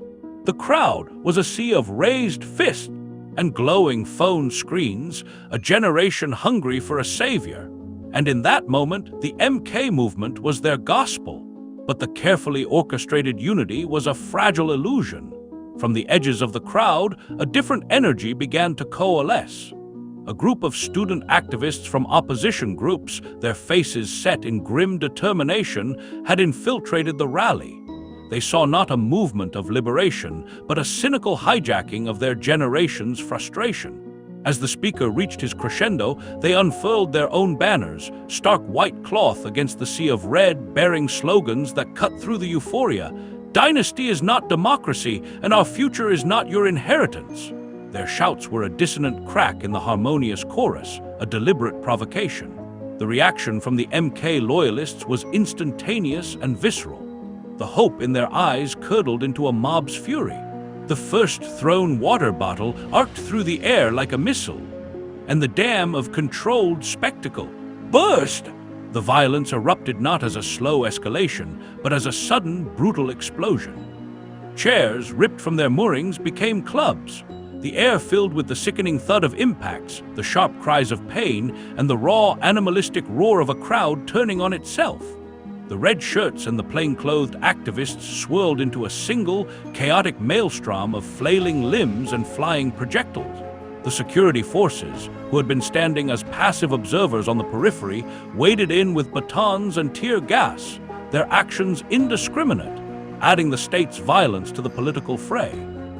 The pristine stage, with its giant screens now showing chaotic, shaky footage, stood as a mocking monument to the shattered dream of a peaceful mobilization. The cricket oval, meant to be a cradle for a new political generation, was now a battlefield, its grass trampled and stained, the air acrid with smoke and the metallic taste of blood. The rally had been designed to showcase the power of youth mobilized behind a single name. Instead, it had exposed the deep, violent fissures that the name itself created, proving that the path to the future would be paved not with promises, but with broken chairs and the bitter residue of tear gas. Asterisk Chapter 25. Economic implications. The numbers never lied, and they were now screaming a silent, panicked warning that echoed through the marbled halls of the central bank. Governor Emmanuel Tumusiai Mudibile stood before the imposing desk in the presidential study, a sheaf of printed charts trembling slightly in his hand. The scent of old leather and power was thick in the room, but it was the cold, metallic taste of fear that coated his tongue. He laid the documents before President Museveni, his finger, usually so steady, tracing the precipitous, jagged lines that mapped the flight of capital. It was a hemorrhage, a quiet exodus of billions of shillings and hard currency, fleeing the country not with a bang, but with the silent, electronic clicks of international wire transfers. The graphs showed foreign direct investment drying up, government bond yields spiking as confidence evaporated, and the shilling beginning its sickening, slow-motion stumble against the dollar. The governor's voice, normally a bastion of dry economic certainty, was strained, stripped of its usual technocratic armor. He spoke not of market corrections or cyclical trends, but of contagion, of the perception of political risk becoming a self-fulfilling prophecy of economic collapse. The unspoken subject hung between them, a ghost in the room, the succession. The markets, that great, unfeeling beast, had seen the blueprint for the dynasty in the leaked documents, and they were voting with their feet, taking Uganda's financial stability with them. That evening, in the gilded, chandeliered ballroom of the Kampala Sheraton, the nation's business elite gathered for a cocktail reception. But the clinking of glasses had a hollow, nervous ring. The air, usually thick with the smoke of cigars and the warm scent of ambition, was now charged with a brittle anxiety. The room was split, a living tableau of the nation's schism. In one corner, clustered around a prominent industrialist whose fortunes were tied to state contracts, a group argued for stability at any cost. Their voices were low, pragmatic. They spoke of the devil, of the chaos that would surely follow any attempt to block the inevitable transition. They saw Muhoozi not as an ideal leader, but as the surest bet for maintaining the status quo, for keeping the engines of their commerce humming. A smooth succession, however constitutionally dubious, was preferable to the unpredictable turmoil of a power struggle. Their support was a transaction, a cold calculation that a managed dynasty was better for business than a fractured republic. Across the room, a younger cohort of tech entrepreneurs and export magnates huddled in a different kind of conversation. Their wealth was newer, built on global connections and a belief in transparent systems. For them, the leaked succession plan was a poison pill. They argued passionately for demanding transparency and the rule of law, warning that a government founded on a secret pact and hereditary right would be inherently corrupt, unstable, and hostile to the kind of open, predictable economy they needed to thrive. They feared the whims of a family-run state more than they feared a period of political uncertainty. One CEO, her face pale with anger, gestured toward the governor's earlier warnings. This capital flight, she insisted, was just the beginning. The real cost would be the slow, suffocating death of international credibility, the blacklisting by global financial institutions, the turning away of the very partners they needed to grow. The split was not merely political. It was a fundamental divide over the very nature of the economy itself, one side betting on the preservation of a closed, patronage-based system, the other gambling on the necessity of an open, rules-based one for survival in a globalized world. The business community, once a unified pillar of the regime, was now a house divided, its internal war a perfect mirror of the larger conflict tearing the nation apart. Chapter 26. The Diplomatic Dance. The arrival of the diplomatic motorcades at State House was a masterclass in understated power. A silent procession of armored sedans gliding past the saluting guards with the quiet authority of nations that shaped the world from behind closed doors. Inside the opulent receiving room, the air was cool and smelled of polished wood and brewing coffee, a carefully controlled environment for a conversation that would simmer with unspoken threat. The American and European Union envoys, men whose suits were as impeccably tailored as their talking points, sat across from President Yoweri Museveni, their expressions a blend of professional courtesy and steely resolve. They did not speak of coups or sanctions, not yet. Their language was the velvet-gloved fist of diplomatic concern, a choreographed dance of euphemism and precedent. They spoke of Uganda's hard-won stability, its important role in the region, and the risks of unsettling established democratic norms. They cited the African Union's own charter against unconstitutional changes of government, their words gently circling the unmentionable subject like vultures riding a thermal. The caution against hereditary rule was never uttered directly, but it hung in the air between them, a specter conjured by every mention of institutional continuity and predictable transitions. It was a warning delivered in the language of friendship, its sharp edges sheathed in the silk of diplomacy, but its message was unmistakable. The world was watching, and the price of a crown for his son could be the isolation of his nation. While his father navigated the quiet pressures in Kampala, General Muhoozi Kainerugaba was waging his own campaign on the regional stage, a whirlwind of charm and strategic bonhomie. At a summit of East African community leaders in Arusha, he was a different figure altogether. Not the stern general in camouflage, but the statesman-in-waiting in a crisp, light-colored suit. He moved through the cocktail receptions and working lunches with an easy, confident grace, clapping fellow leaders on the back, sharing jokes that transcended language barriers, and listening with rapt, respectful attention to their concerns about cross-border security and trade. His rhetoric was one of Pan-African brotherhood and shared destiny. He spoke of a new era of cooperation, of strengthening regional armies to fight common threats, of infrastructure projects that would bind their nations together. He positioned himself not as Uganda's next ruler, but as a key pillar of East Africa's future, a reliable partner who understood the language of both the soldier and the diplomat. In private, sideline conversations, he assured his counterparts of continuity, of a Uganda that would remain a steadfast ally, its leadership changing but its commitments unwavering. He was building a wall of regional goodwill, a buffer zone of diplomatic support to counterbalance the frowns from Western capitals, charming his way into their confidence one handshake, one shared vision at a time. Chapter 27. A soldier's doubt. The orders came down the chain of command with the sterile, unquestionable tone of all military directives, but to Corporal Damba they landed with the weight of a physical blow. Deploy to contain civic unrest. Maintain public order. Use necessary force. The words were printed on the briefing sheet, but in his mind they echoed with the sounds they were meant to produce. The sickening thud of a baton on a protester's back, the sharp crack of tear gas canisters, the desperate cries of citizens whose only crime was demanding accountability from their leaders. He stood at rigid attention in the briefing room, the crispness of his uniform feeling like a betrayal, the fabric scratching against a conscience that was suddenly, painfully awake. The faces of the briefing officers were masks of detached professionalism, but Damba saw only the faces of the people he had sworn an oath to protect, the market women like his mother, the students like his younger brother, the ordinary Ugandans whose lives were now considered unrest to be contained. The oath he had taken upon enlistment had been to the people and the Constitution of Uganda, a solemn promise to defend them from all enemies, foreign and domestic.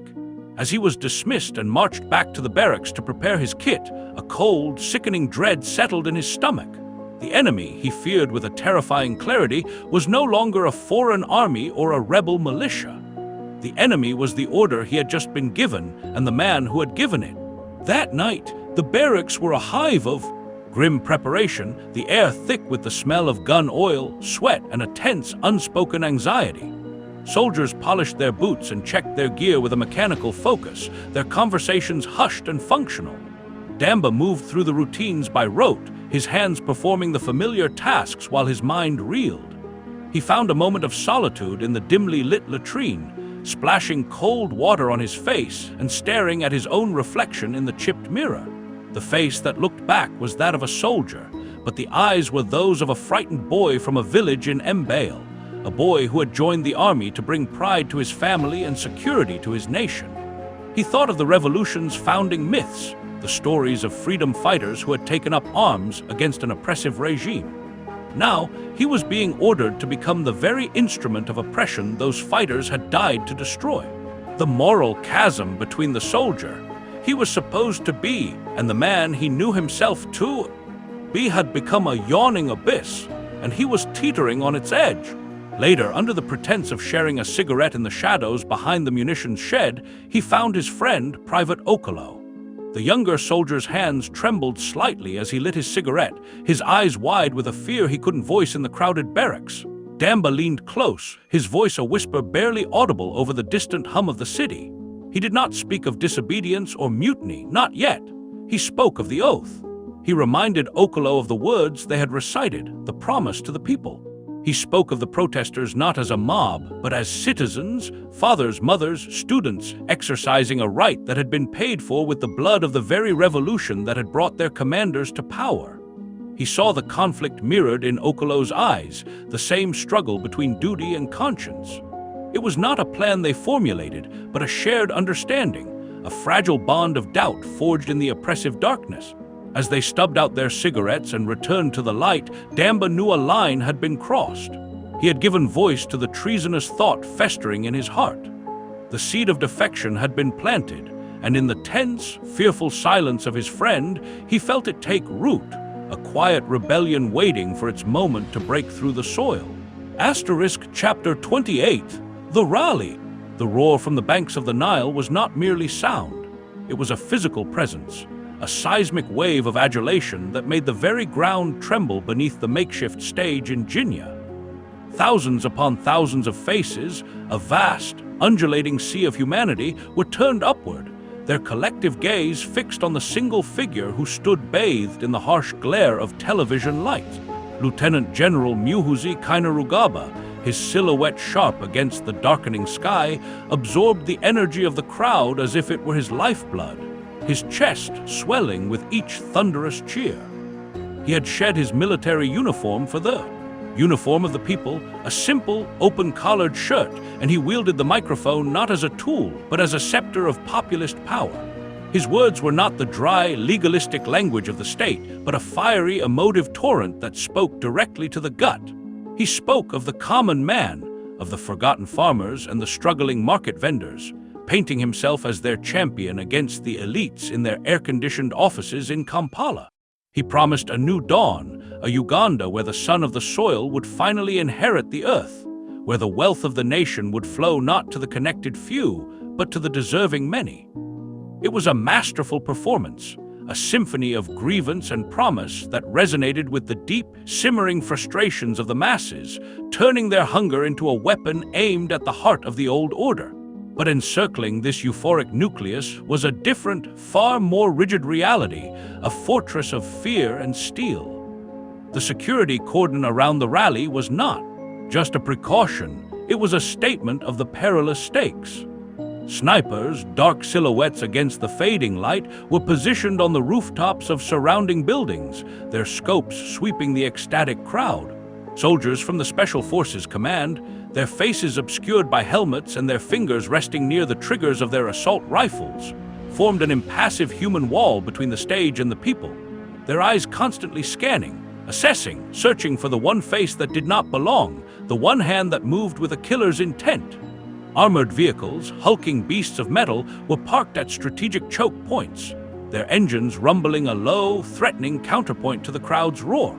The intelligence briefings had been explicit, detailing multiple, credible assassination plots from old guard factions desperate to stop his momentum.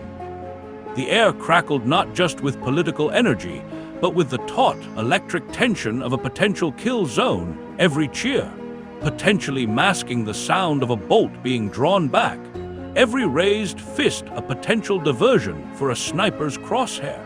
Yet in the eye of this security storm, Muhoozi appeared not just calm, but utterly, transcendently fearless.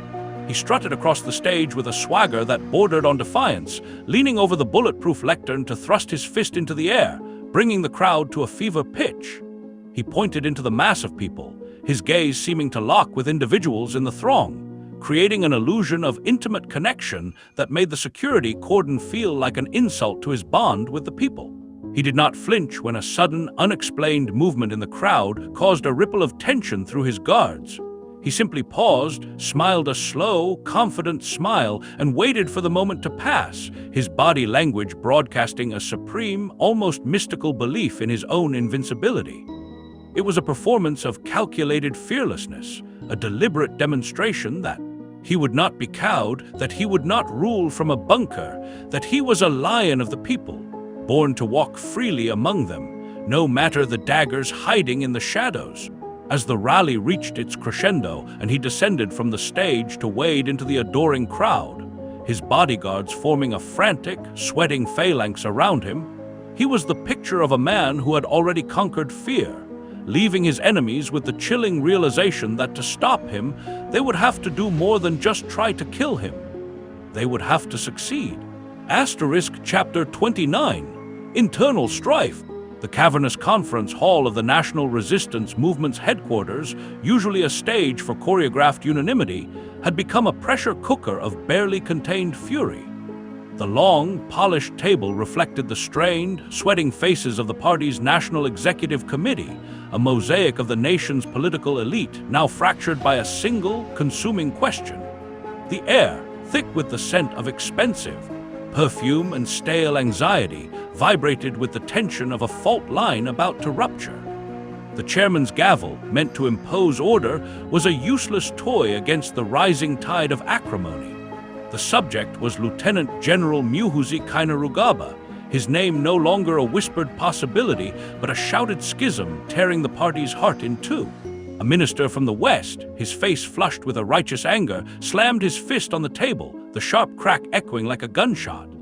He was a man from the Bush War generation, his loyalty earned in the blood-soaked hills of Luwero, and he spoke not of the general's qualifications, but of the revolution's soul.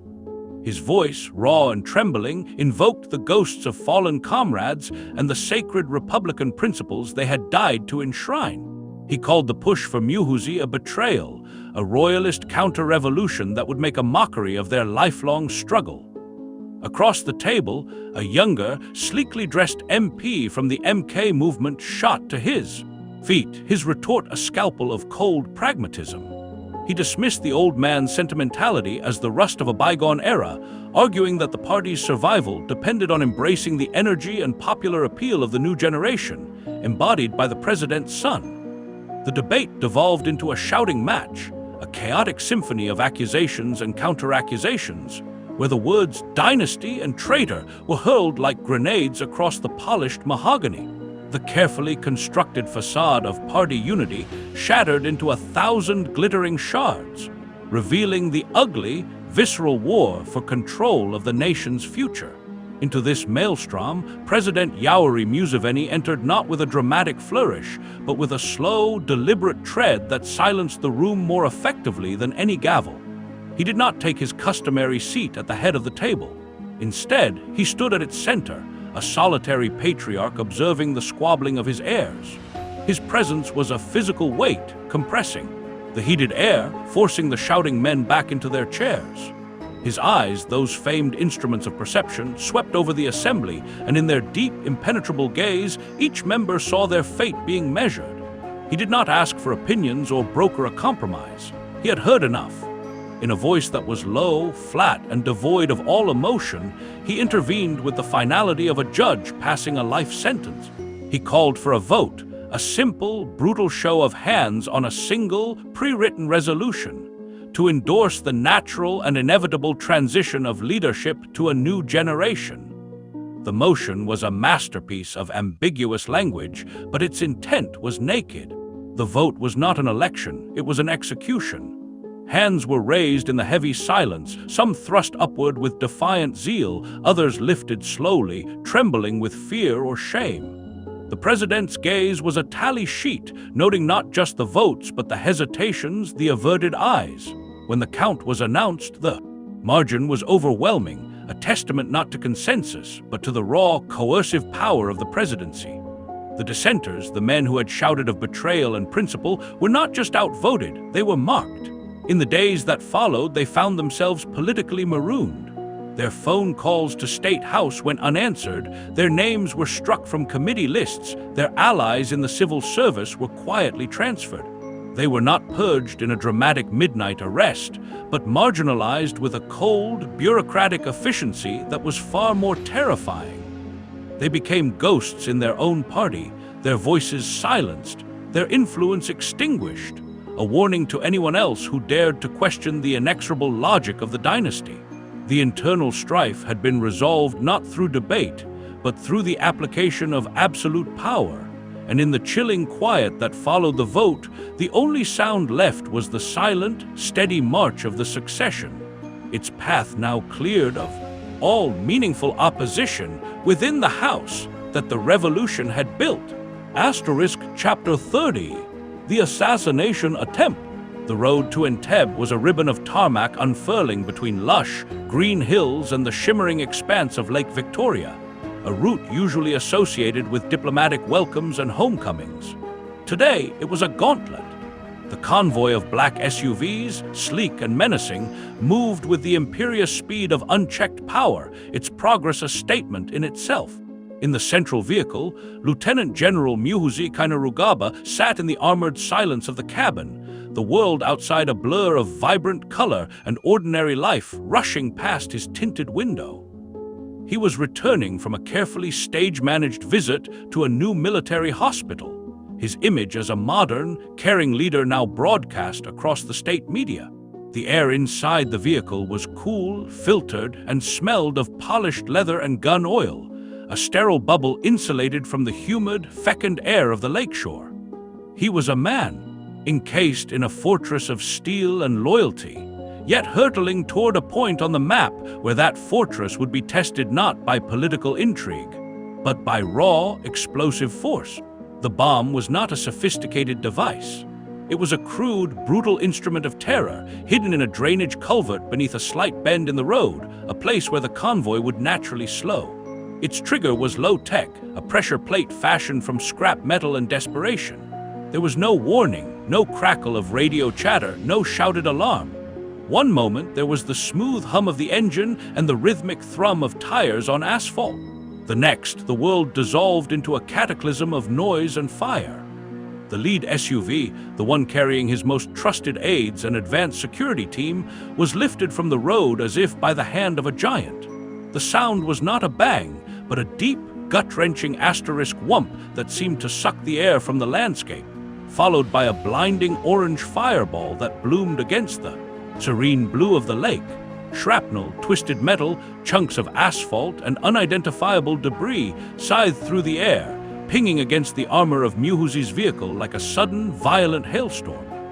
The convoy screeched to a chaotic, swerving halt, the acrid stench of cordite and burning fuel flooding the cabin as his driver fought for control. Inside the general's vehicle, the world was a jarring, disorienting tilt. The armored shell had held, but the force of the blast wave was a physical blow, slamming the occupants against their restraints. For a moment, there was only a ringing silence, a vacuum of shock. Then, the training took over. His bodyguards, their faces pale but their movements fluid and precise, erupted from the vehicle, weapons raised, forming a protective cordon around his door, their eyes scanning the surrounding hills for the shooters that never came. Muhoozi was pulled from the cabin, unharmed but for the psychic tremor that reverberated through his core. He stood, on the scarred tarmac, his suit immaculate, a stark, surreal contrast to the carnage unfolding mere meters away. The lead vehicle was a blackened, skeletal wreck, smoke pouring from its husk. Through the haze, he could see the frantic, bloody efforts of his surviving guards as they tried to pull the injured from the inferno. The aides who had been laughing and planning with him moments before were now broken, bleeding forms, their screams a horrifying counterpoint to the sudden, serene return of the birdsong from the nearby trees. He had escaped, untouched, a testament to the layers of security that enveloped him, but the cost of his survival was written in the agony of the men who rode in front. In the aftermath, as emergency vehicles wailed in the distance and a security lockdown descended upon the area, the initial shock hardened into a cold, focused fury. The investigation began before the last ember had cooled. The bomb's crude construction pointed away from a foreign intelligence agency. This was the work of someone who wanted to send a message, not wage a covert war. The evidence, scant and fragmented, began to coalesce into a chilling narrative. The choice of location, the timing, the specific intelligence required to know his route, it all pointed inward to the heart of the system he sought to command. The whispers from the investigative teams, the sidelong glances, the carefully phrased preliminary reports, all converged on a single, terrifying conclusion. The assassination attempt was not the work of a foreign power or a common terrorist cell. The fingers of suspicion, guided by the cold logic of the evidence, were pointing directly at his internal rivals.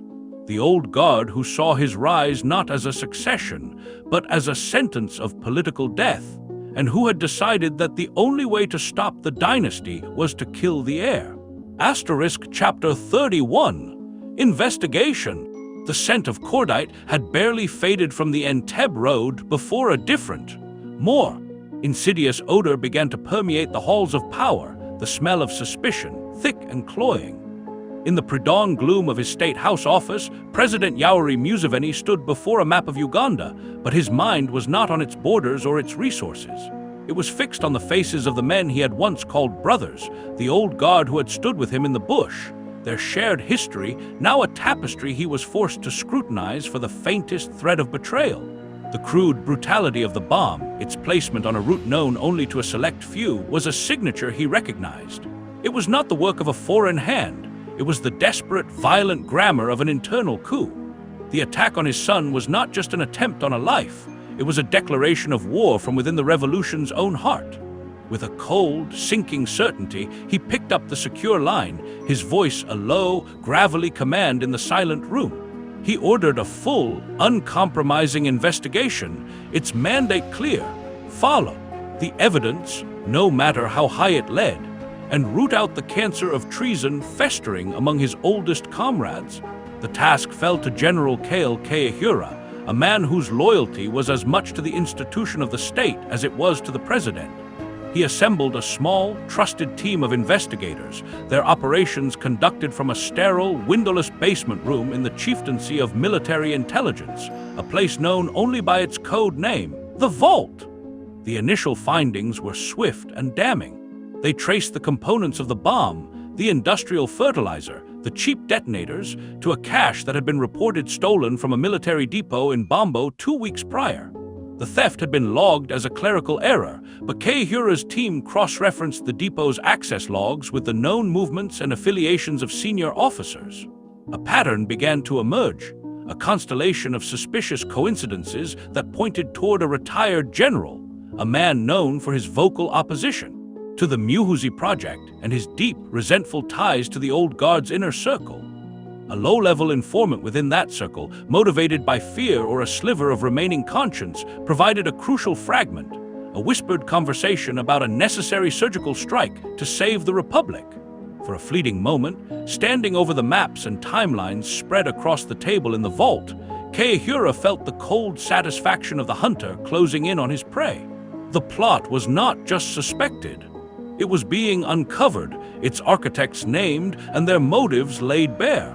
But in the shadow world of Ugandan power, every action begets an equal and opposite reaction.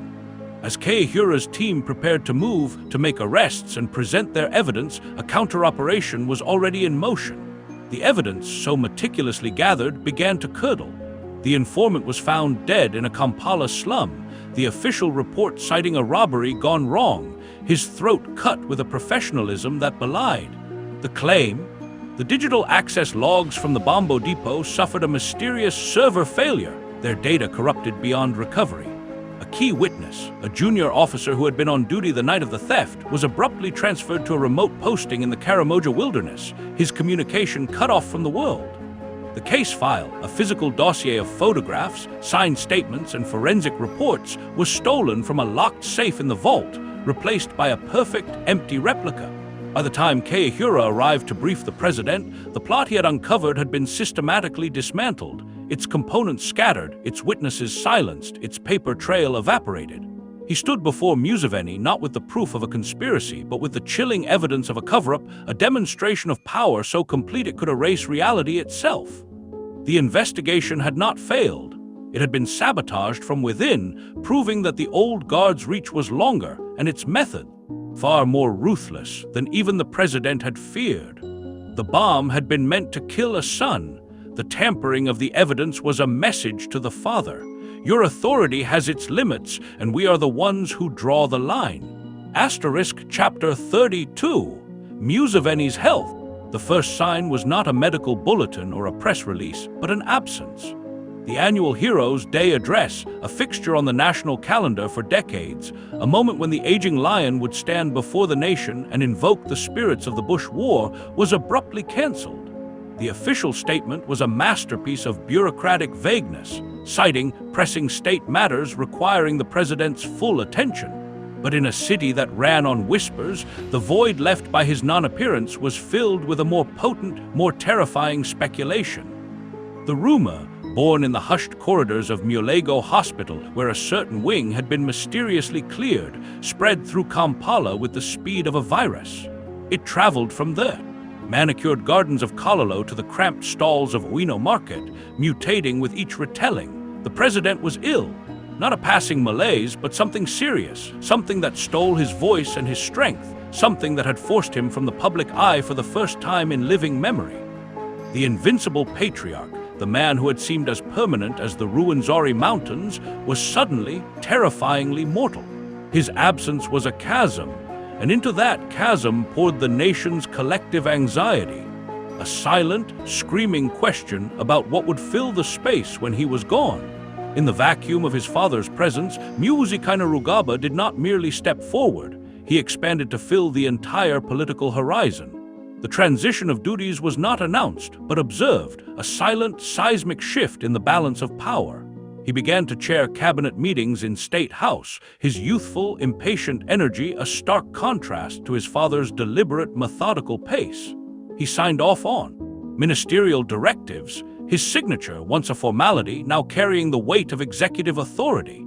He received foreign ambassadors, not as a military officer, but as the nation's de facto leader, assuring them of continuity and stability with a confidence that was both reassuring and deeply unsettling. Every public appearance, every photograph of him at the head of the long table in the cabinet room was a piece of a new narrative being assembled in real time. The state media, ever the loyal chronicler of power, subtly shifted its focus, its cameras lingering on the general's face, his words given the weight of presidential decrees. He was no longer the heir apparent, he was the regent, a king-in-waiting whose waiting period was being dramatically, inexorably shortened by his father's failing health. The accelerated timeline supercharged the succession talks, transforming them from a political debate into a frantic, high-stakes scramble. In the safe houses and private clubs, where the old guard gathered, the mood shifted from strategic resistance to a kind of grim fatalism. The president's illness was not just a personal tragedy, it was the detonation of their last, best hope that he might yet be persuaded to pull back from the brink of dynasty. With him out of the picture, even temporarily, Muhoozi's ascendancy was no longer a theory, it was an unfolding reality. His allies, sensing the tide turning irrevocably in their favor, moved with a new, unchecked boldness. Draft constitutional amendments, once discussed in whispers, were now being openly circulated among pliant MPs. Lists for a final, comprehensive purge of the civil service were drawn up with a chilling finality. The succession was no longer a topic for debate in smoky rooms. It was a freight train hurtling down the tracks, and the sound of its approach was the sound of a nation holding its breath, waiting for the old lion to either rise from his sickbed and reclaim his pride, or to fall, leaving the savannah to his son. Asterisk Chapter 33. The Constitutional Amendment Asterisk. The Chamber of Parliament had become a theater of the absurd, a grand stage where the final, legal act of the nation's transformation was being performed with a chilling, predetermined certainty. The air, thick with the scent of polished wood and stale ambition, hummed with a tension that was both electric and deeply weary. The motion on the floor was a masterpiece of legislative contortion, a proposed constitutional amendment to remove the presidential age limit, its language dry and technical, but its purpose as transparent as glass. Every soul in the room knew this was not about governance or national interest. It was a key, meticulously crafted to unlock the highest office for one man and one man alone, Lieutenant General Muhoozi Kainerugaba. The Speaker, a figure of imposing authority, presided over the proceedings with the serene confidence of a man reading from a script whose ending had been written long before the first word was spoken. The ruling party MPs, a sea of obedient faces, rose one after another to deliver pre-written speeches, their words a hollow litany of national stability, wifeful energy, and ensuring continuity. Each argument a thin veneer over the raw, unvarnished truth of the dynasty being codified into law. From the opposition benches, a different energy simmered, a pot of fury and despair on the verge of a rolling boil. They listened to the charade, their faces etched with a profound, helpless disgust. They saw the Constitution, the sacred document that was supposed to be the nation's bedrock, being treated as a piece of clay to be reshaped for the convenience of a single family. One veteran opposition MP, a man who had spent his political life in the shadow of the regime, finally could take no more. He rose to his feet, his voice not shouting, but trembling with a cold, dignified rage. He did not address the technicalities of the amendment. He spoke of the death of the Republic, of the betrayal of every principle for which the nation had supposedly fought. He called the proceedings a farce, a rubber stamp for a hereditary crown, his words echoing in the sudden, tense silence that had fallen over the government benches. His speech was not a plea for votes. It was a eulogy for the dream of a democratic Uganda. It was the signal. As the ruling party MPs began to heckle and jeer, trying to drown him out, the opposition members rose as one. There were no shouted insults, no dramatic gestures. Their protest was a silent, powerful exodus. They gathered their papers, their movement slow and deliberate, and they walked. They filed out of the chamber in a grim, single-file procession, their backs turned on the farce, their silence a more powerful condemnation than any speech. The empty benches they left behind were a stark, physical representation of a nation divided, of a political process stripped of all legitimacy. The ruling party members watched them go, some with smug satisfaction, others with a flicker of unease they dared not show. The door to the chamber swung shut behind the last opposition MP, sealing the remaining members in a bubble of manufactured consensus. The vote proceeded in the hollowed-out room, the ayes ringing out with a lonely, triumphant finality. The amendment passed. The age limit was gone. The path was clear. But the walkout had seared an image into the national consciousness.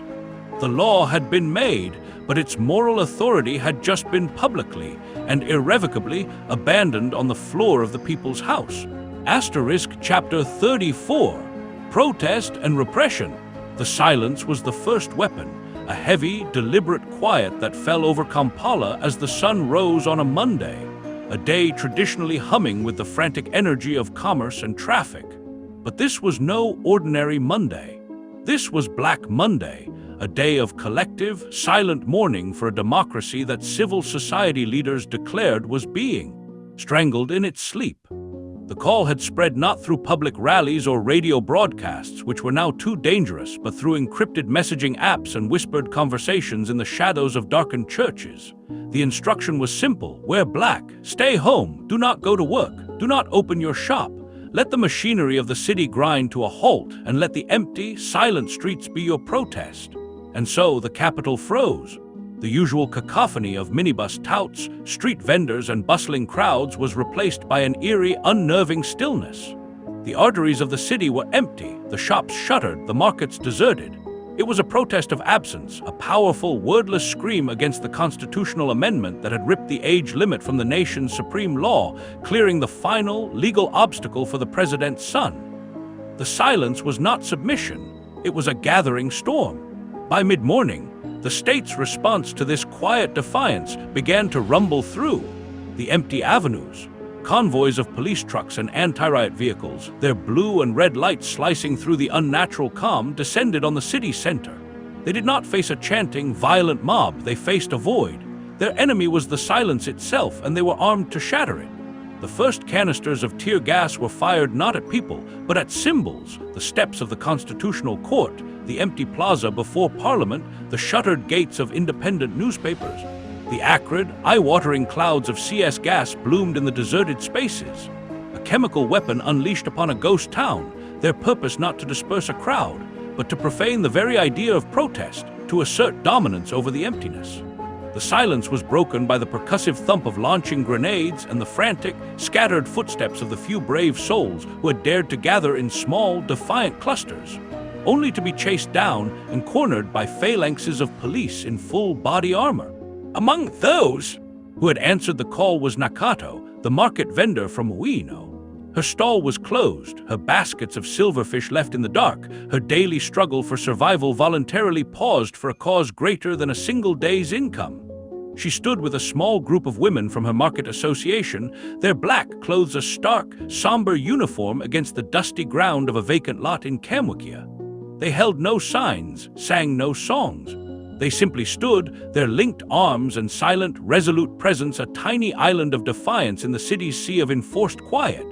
They saw the police trucks round the corner, a slow, menacing advance. For a moment, Nakato felt a primal fear, a urge to run, to melt back into the side streets and preserve the fragile safety of her world. But she thought of the Constitution, of the future being stolen from her children, of the quiet despair in the eyes of her customers. She held her ground. The police did not ask them to disperse. They simply moved in, a wall of shields and batons. The world dissolved into a chaos of shoving, shouting, and the sickening crack of polycarbonate on bone. Nakato was grabbed, her arms wrenched behind her back, the cold bite of plastic zip ties cutting into her wrists. There was no ceremony, no dignity. She was thrown into the back of a crowded, stinking police truck, a dark metal box filled with the terrified, angry faces of other detainees, students, lawyers, shopkeepers, all united by a black shirt and a silent protest. As the truck door slammed shut, plunging them into near darkness, the vehicle lurched forward, carrying her away from her life and into the bowels of the state's repressive machinery. The silent protest had been met with brutal force, its quiet dignity crushed under the boot of a regime that would no longer tolerate even the sound of peaceful dissent.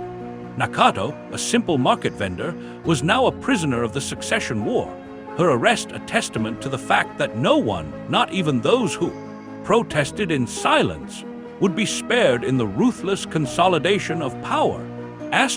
Chapter 35. The General's Resolve. The leather-bound journal lay open on the mahogany desk, its pages blank except for the stark, forceful script that scarred the first sheet. The ink was dark, the penmanship bold and slanted, a visual echo of the unwavering conviction burning in the heart of the man who held the pen. Lieutenant General Muhoozi Kainerugaba sat in the pre-dawn quiet of his private office, the only sounds the scratch of his fountain pen and the distant, rhythmic tread of a sentry outside his window. The world beyond was still shrouded in night, but his mind was already bathed in the harsh, clarifying light of purpose. The failed assassination attempt, the political machinations, the whispered doubts, they were not setbacks but fuel. He wrote not in the hesitant language of a son, but in the declarative tones of an heir claiming his birthright. The revolution will not be allowed to wither. He inscribed the words of vow etched not just on paper, but on his soul. It was born in fire and sacrifice, and it will continue in strength and resolve. His vision will be my command, his legacy my burden and my shield. This was no longer about ambition, it was about destiny. The private diary entry was a covenant, a reaffirmation of his role as the sole, legitimate custodian of his father's life's work. The chosen one who would ensure the flame of the Museveni revolution burned for another generation, no matter the cost. As the first sliver of sun gilded the horizon, Muhoozi exchanged the solitude of his study for the stirring energy of the Makindye military barracks. He did not arrive with the distant pomp of a high commander, but with the focused intensity of a battle brother visiting his kin. He moved among the troops assembled on the parade ground, his gaze sweeping over their ranks, missing nothing. He was out of his formal dress uniform, clad instead in the same combat fatigues they wore, a deliberate erasure of the distance of rank. He did not deliver a speech from a raised platform. He walked the lines, his presence a physical force, stopping before individual soldiers, his eyes locking with theirs. He asked about their families, their home villages, their service. He recalled the name of a corporal who had distinguished himself in a past exercise, a personal detail that sent a ripple of stunned loyalty through the man's unit. He clapped a young recruit on the shoulder, his grip firm, his words of encouragement simple and direct. This was not a review, it was a renewal of vows. He was not just inspecting his army, he was reinforcing the personal, almost feudal bonds of loyalty that transcended the impersonal structure of the military, binding these men not just to the nation, but to him, to the son of the revolution, their future commander-in-chief. In the mess hall later, surrounded by the smell of steaming porridge and strong tea, he continued his campaign. He sat at a long table crowded with junior officers, bypassing their superiors to speak directly to the men who would one day lead the army. He spoke of the future, not in abstract political terms, but in the concrete language of a soldier's pride. He talked of new equipment, of advanced training, of a modernized force that would be the envy of Africa. He framed his own ascent not as a political event, but as the necessary precondition for this military renaissance, the key that would unlock their collective potential. He listened to their concerns about housing and pay, nodding gravely, making a show of noting them down on a small pad, a performance of accessibility and care.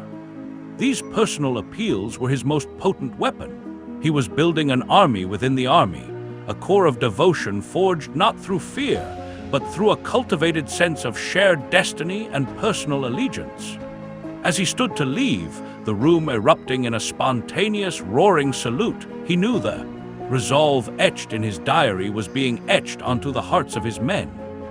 The revolution would continue, yes, but it would be his revolution, fought and won not in the bush, but in the barracks, one loyal soldier at a time. Asterisk chapter 36, Betrayal. The stage was set not in the plush halls of power, but in the stark, unforgiving glare of a press conference held in a cramped, independent media center, its very location a declaration of intent. The air was thick with the smell of stale coffee and nervous sweat, the atmosphere crackling with the tension of a lit fuse about to meet its powder keg. Evelyn Annett, until recently one of the most vocal and visible ministers in the MK movement, stood before a forest of microphones, her face a pale, determined mask under the harsh television lights. She was a woman who had built her political career on the promise of the new, a fervent advocate for Muhoozi's vision of a digital Uganda, her loyalty once considered unshakable. But as she began to speak, her voice, usually so full of fiery conviction, was now measured, somber, and carried the heavy weight of a conscience that could no longer be silenced. She did not shout her defection, she confessed it, her words a careful, surgical dismantling of the political edifice she had helped to build. She spoke of the ethical rot she had witnessed from the inside, the cynical deals, the whispered threats, the systematic erosion of every institution that was meant to hold power accountable. Her defection was not to a rival party, but to the camp of Dr. Kizza Besigye, a move that transformed her from a political turncoat into a moral whistleblower, a living symbol of the principles the revolution had abandoned. Her speech was a masterclass in political jiu-jitsu, using the movement's own language against it. She spoke of the new Uganda they had promised and contrasted it with the grim reality of a family franchise that was being constructed behind closed doors. She cited specific, damning instances of corruption and constitutional vandalism she had personally witnessed, her insider's knowledge giving her accusations a terrifying credibility. She did not attack Muhoozi's person, but his project, framing it as a betrayal of the youth she had once mobilized, a theft of their future not by foreign powers, but by their own supposed champions. Her final words were not a political slogan, but a quiet, devastating appeal to the nation's soul. "I cannot," she said, her voice trembling not with fear, but with a profound, weary resolve, "in good conscience, continue to serve a crown when I swore an oath to a republic." The silence that followed was absolute, broken only by the frantic clicking of cameras. Capturing the moment, a key pillar of the Muhoozi edifice publicly crumbled to dust. The viral explosion was instantaneous and overwhelming. In a nation starved for genuine dissent, for a voice from the inside that confirmed its darkest suspicions, Evelyn Annett's speech was a lightning strike. The video clip was ripped, translated and subtitled within hours, spreading across WhatsApp, Twitter, and Facebook like a digital wildfire. It was no longer just the opposition or the old guard speaking. It was one of them, a core insider, confirming the conspiracy. The hashtag #AnnetDefects began trending globally, a humiliating international spotlight suddenly fixed on Uganda's succession drama.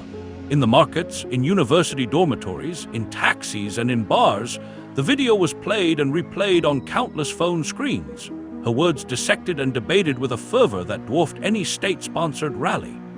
The regime's carefully controlled narrative, a wall of gleaming propaganda, now had a massive, jagged crack running through its center, and through that crack poured a torrent of renewed doubt and energized opposition.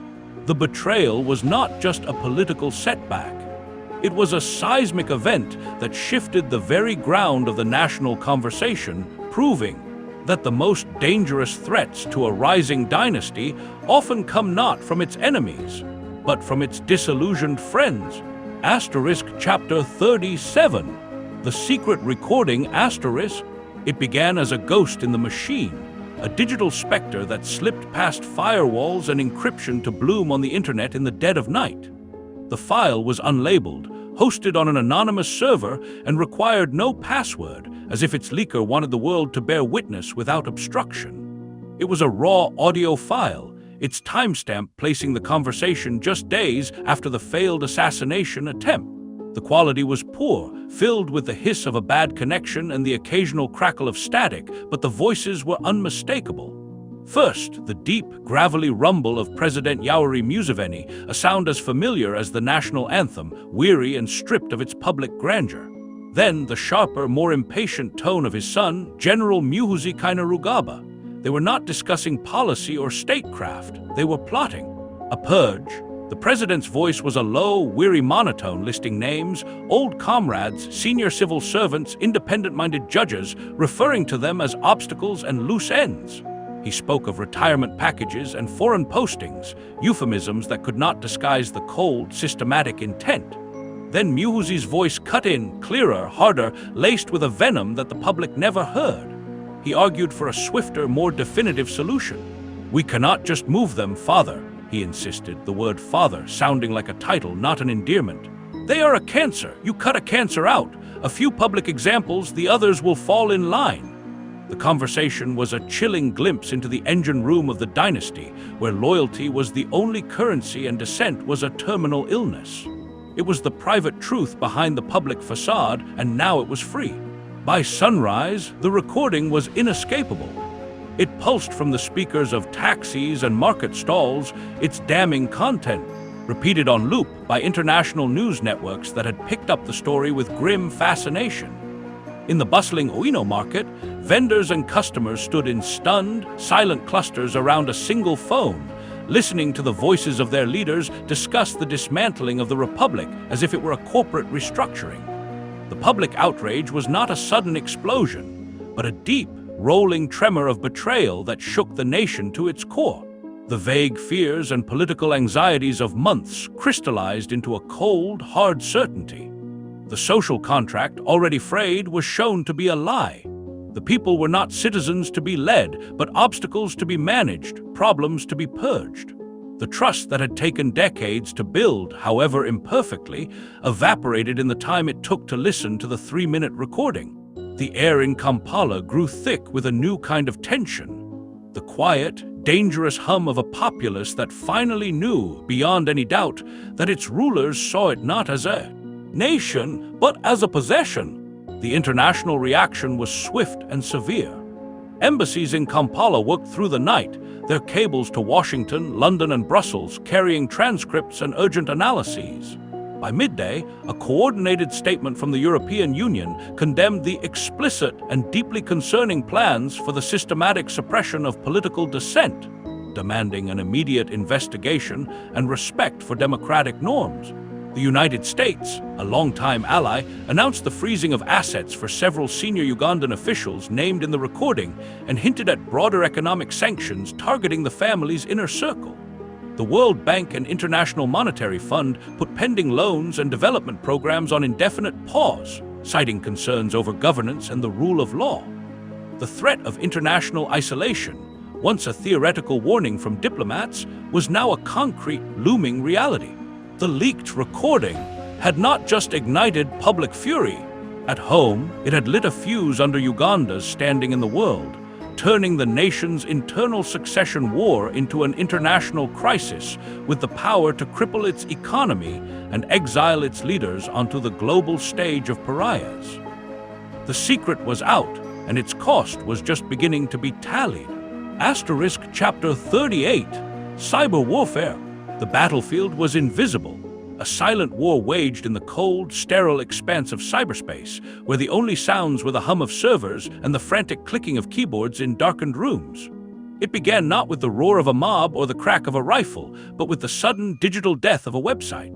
The main opposition party's online portal, a hub for organizing and information, simply vanished, its homepage replaced by a blank, mocking white screen. Minutes later, a prominent anti-government blogger found his social media accounts suspended, his years of critical posts erased in an instant by a faceless, unappealable algorithm. The attacks were swift, coordinated, and surgical, a digital blitzkrieg aimed at decapitating the online presence of any voice that dared to question the Muhoozi Project.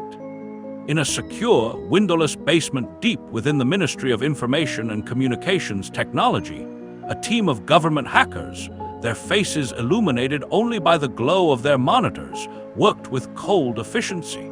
They deployed DDoS attacks that flooded servers with junk data, exploited security vulnerabilities to take down sites, and planted malicious code that would slowly corrupt opposition databases from within. This was the new front in the succession war, a campaign to control the narrative by erasing the competition, silencing dissent not with batons but with bytes.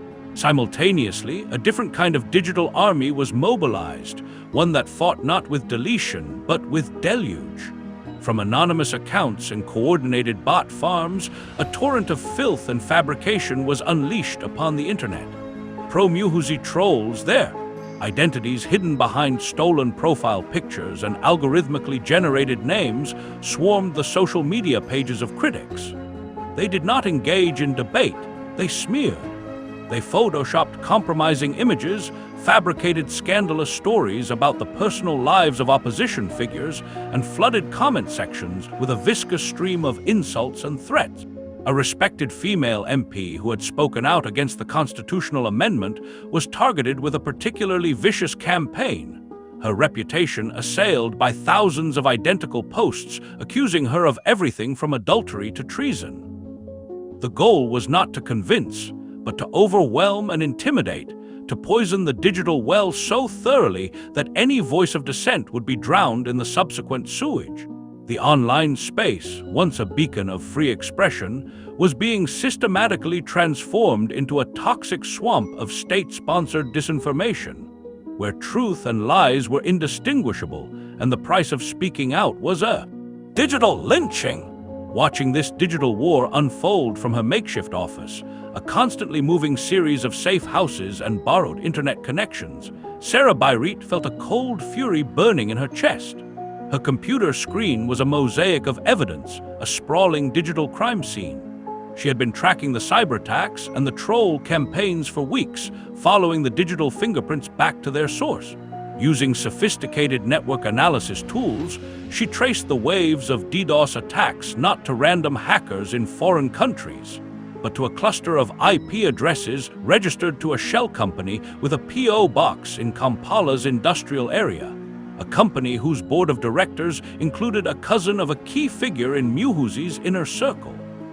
The financial trail was even more damning. Through a labyrinth of encrypted cryptocurrency transactions and offshore bank accounts, she uncovered regular, sizable payments flowing from this shell company to the owners of the most active pro-Muhoozi bot farms. Her investigation revealed state involvement not as a suspicion, but as a documented fact. The government wasn't just turning a blind eye to the cyber warfare, it was funding it, directing it, using the people's taxes to pay for the digital silencing of the people's voice. Sarah's evidence was a ticking time bomb, a collection of files that proved the succession was being secured not just in the barracks and the cabinet, but in the shadowy, unregulated trenches of the internet, where the state had become the nation's most prolific purveyor of lies and the most ruthless silencer of truth. Chapter 39, The Family Meeting. The summons was not a request, but a command, a terse message delivered by a stone-faced aide that pulled them from their separate worlds and herded them toward the one place where their public masks were mandatory, but their private fractures ran deepest: the family dining room in State House. The long, polished mahogany table, usually a stage for orchestrated photo ops of familial harmony, felt tonight like a dissecting table.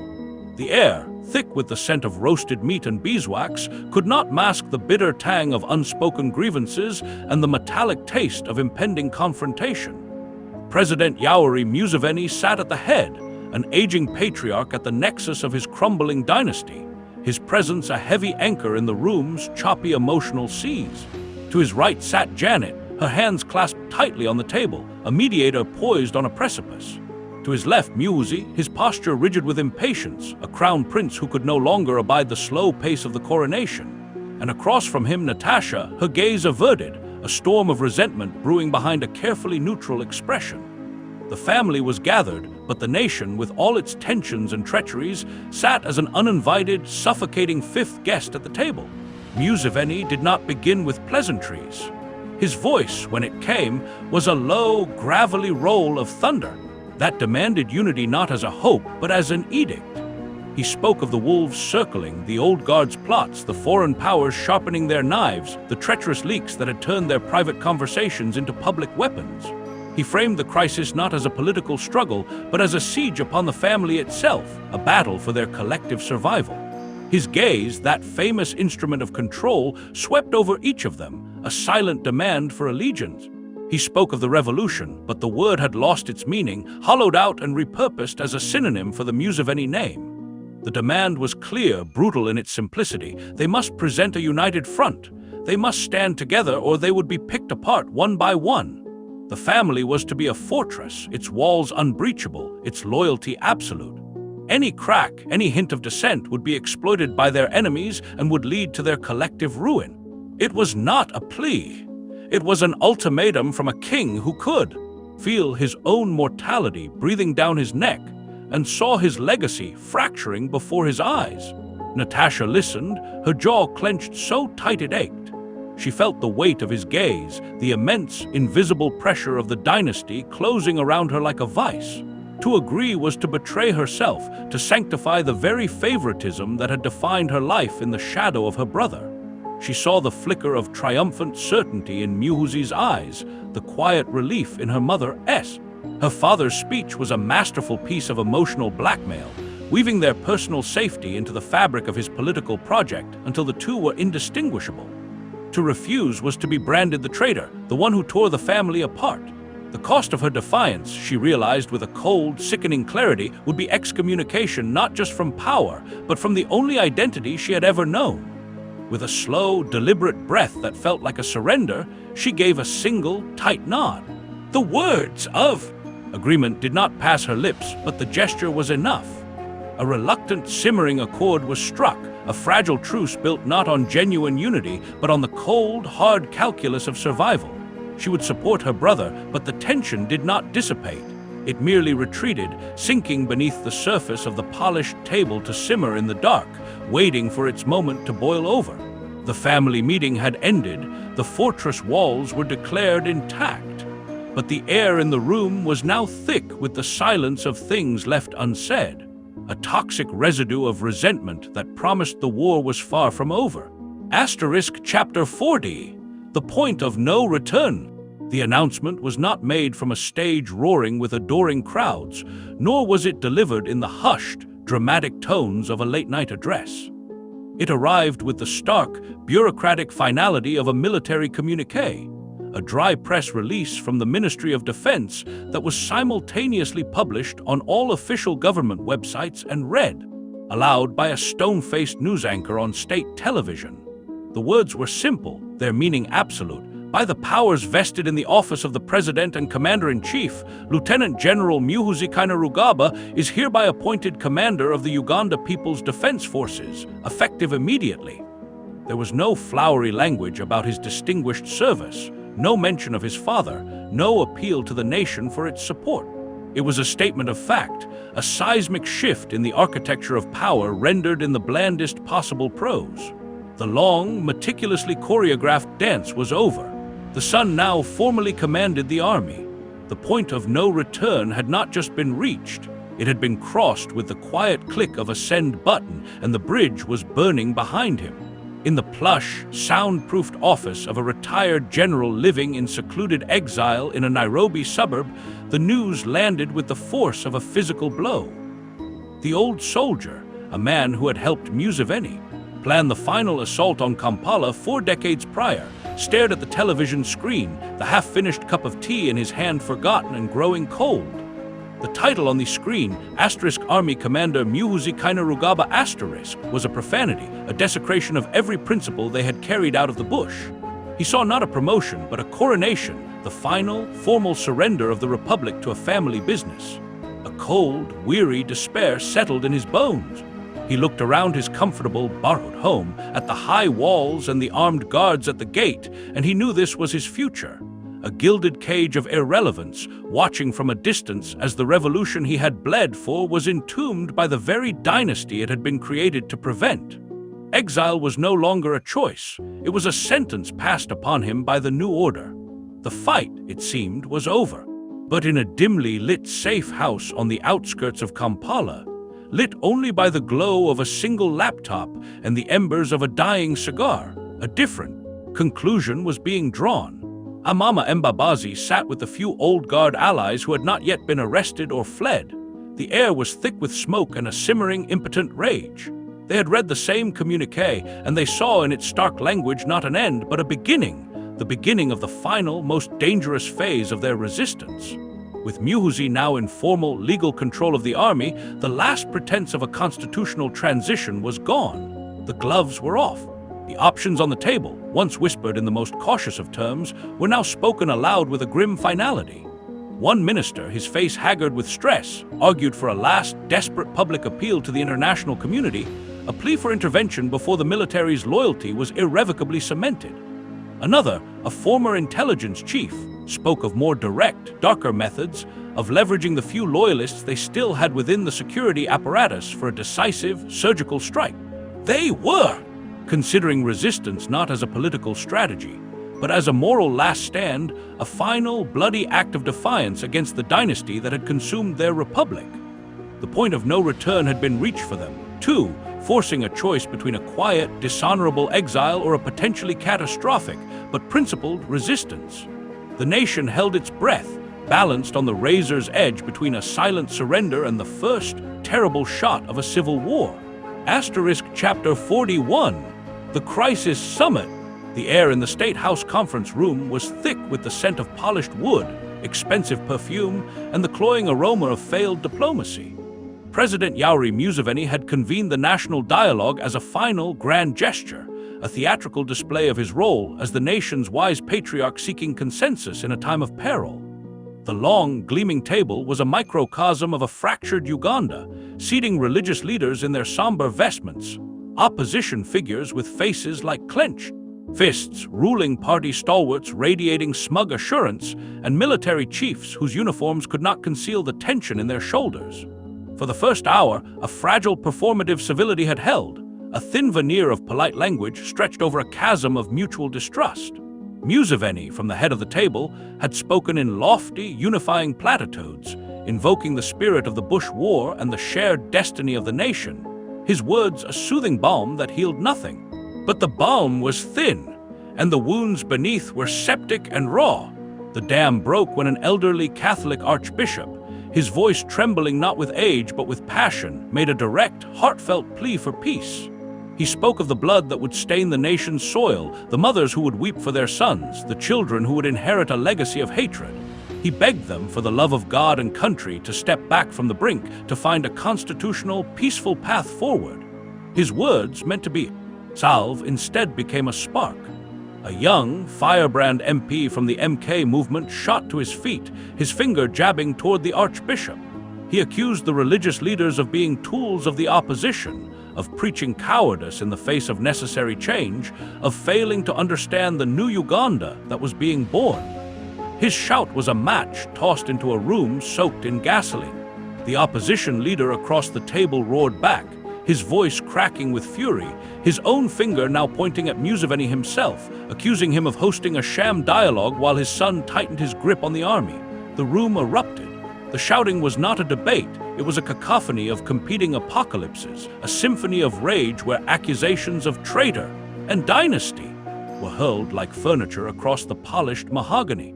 The veneer of statesmanship shattered into 1,000 glittering shards, revealing the ugly, tribal war for the soul of the nation. Through the escalating chaos, the religious leaders, the archbishop, a respected Muslim sheikh, and a senior Protestant bishop stood up together, a frail island of calm in the storm. They moved to the center of the room, their hands raised not in anger but in supplication. They did not try to shout over the din, their presence was their protest. The sheikh's voice, a low, resonant plea, cut through the noise, begging for reason, for a return to the table, for a single concession to avert the coming bloodshed. The bishop echoed him, his words a desperate prayer for the nation's soul, but their pleas were like seeds thrown onto barren, salted earth. The politicians, their faces contorted with partisan fury, barely glanced their way. The moment of spiritual intervention passed, unheeded, its power extinguished by the overwhelming force of worldly ambition. The summit did not end with a gavel or a resolution, it simply disintegrated. Men stalked out, slamming doors, their bodyguards falling in behind them. The religious leaders were left standing alone in the suddenly quiet, ravaged room, their faces etched with a profound, helpless sorrow. They had pleaded for peace with all the moral authority they possessed, and they had failed. The silence that followed the storm was more terrifying than the shouting had been, for it was the sound of a nation giving up on dialogue and turning with a weary, grim finality toward the final arbiter of conflict. Chapter 42, Museveni's speech *. The nation held its breath, a collective, silent inhalation that seemed to suck the sound from the very air.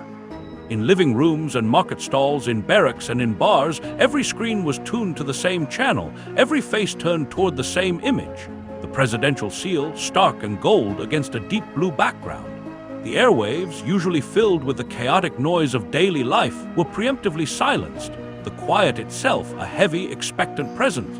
The weight was a physical tension, a coiled spring of national anxiety, for the word had spread like a biblical prophecy. The old man was to speak, and in the hushed anticipation, a single, terrifying question hung suspended. Would he finally name his heir, or would he, at the last possible moment, pull back from the precipice and reaffirm the dying republic? The fate of Uganda was no longer in the hands of politicians or generals.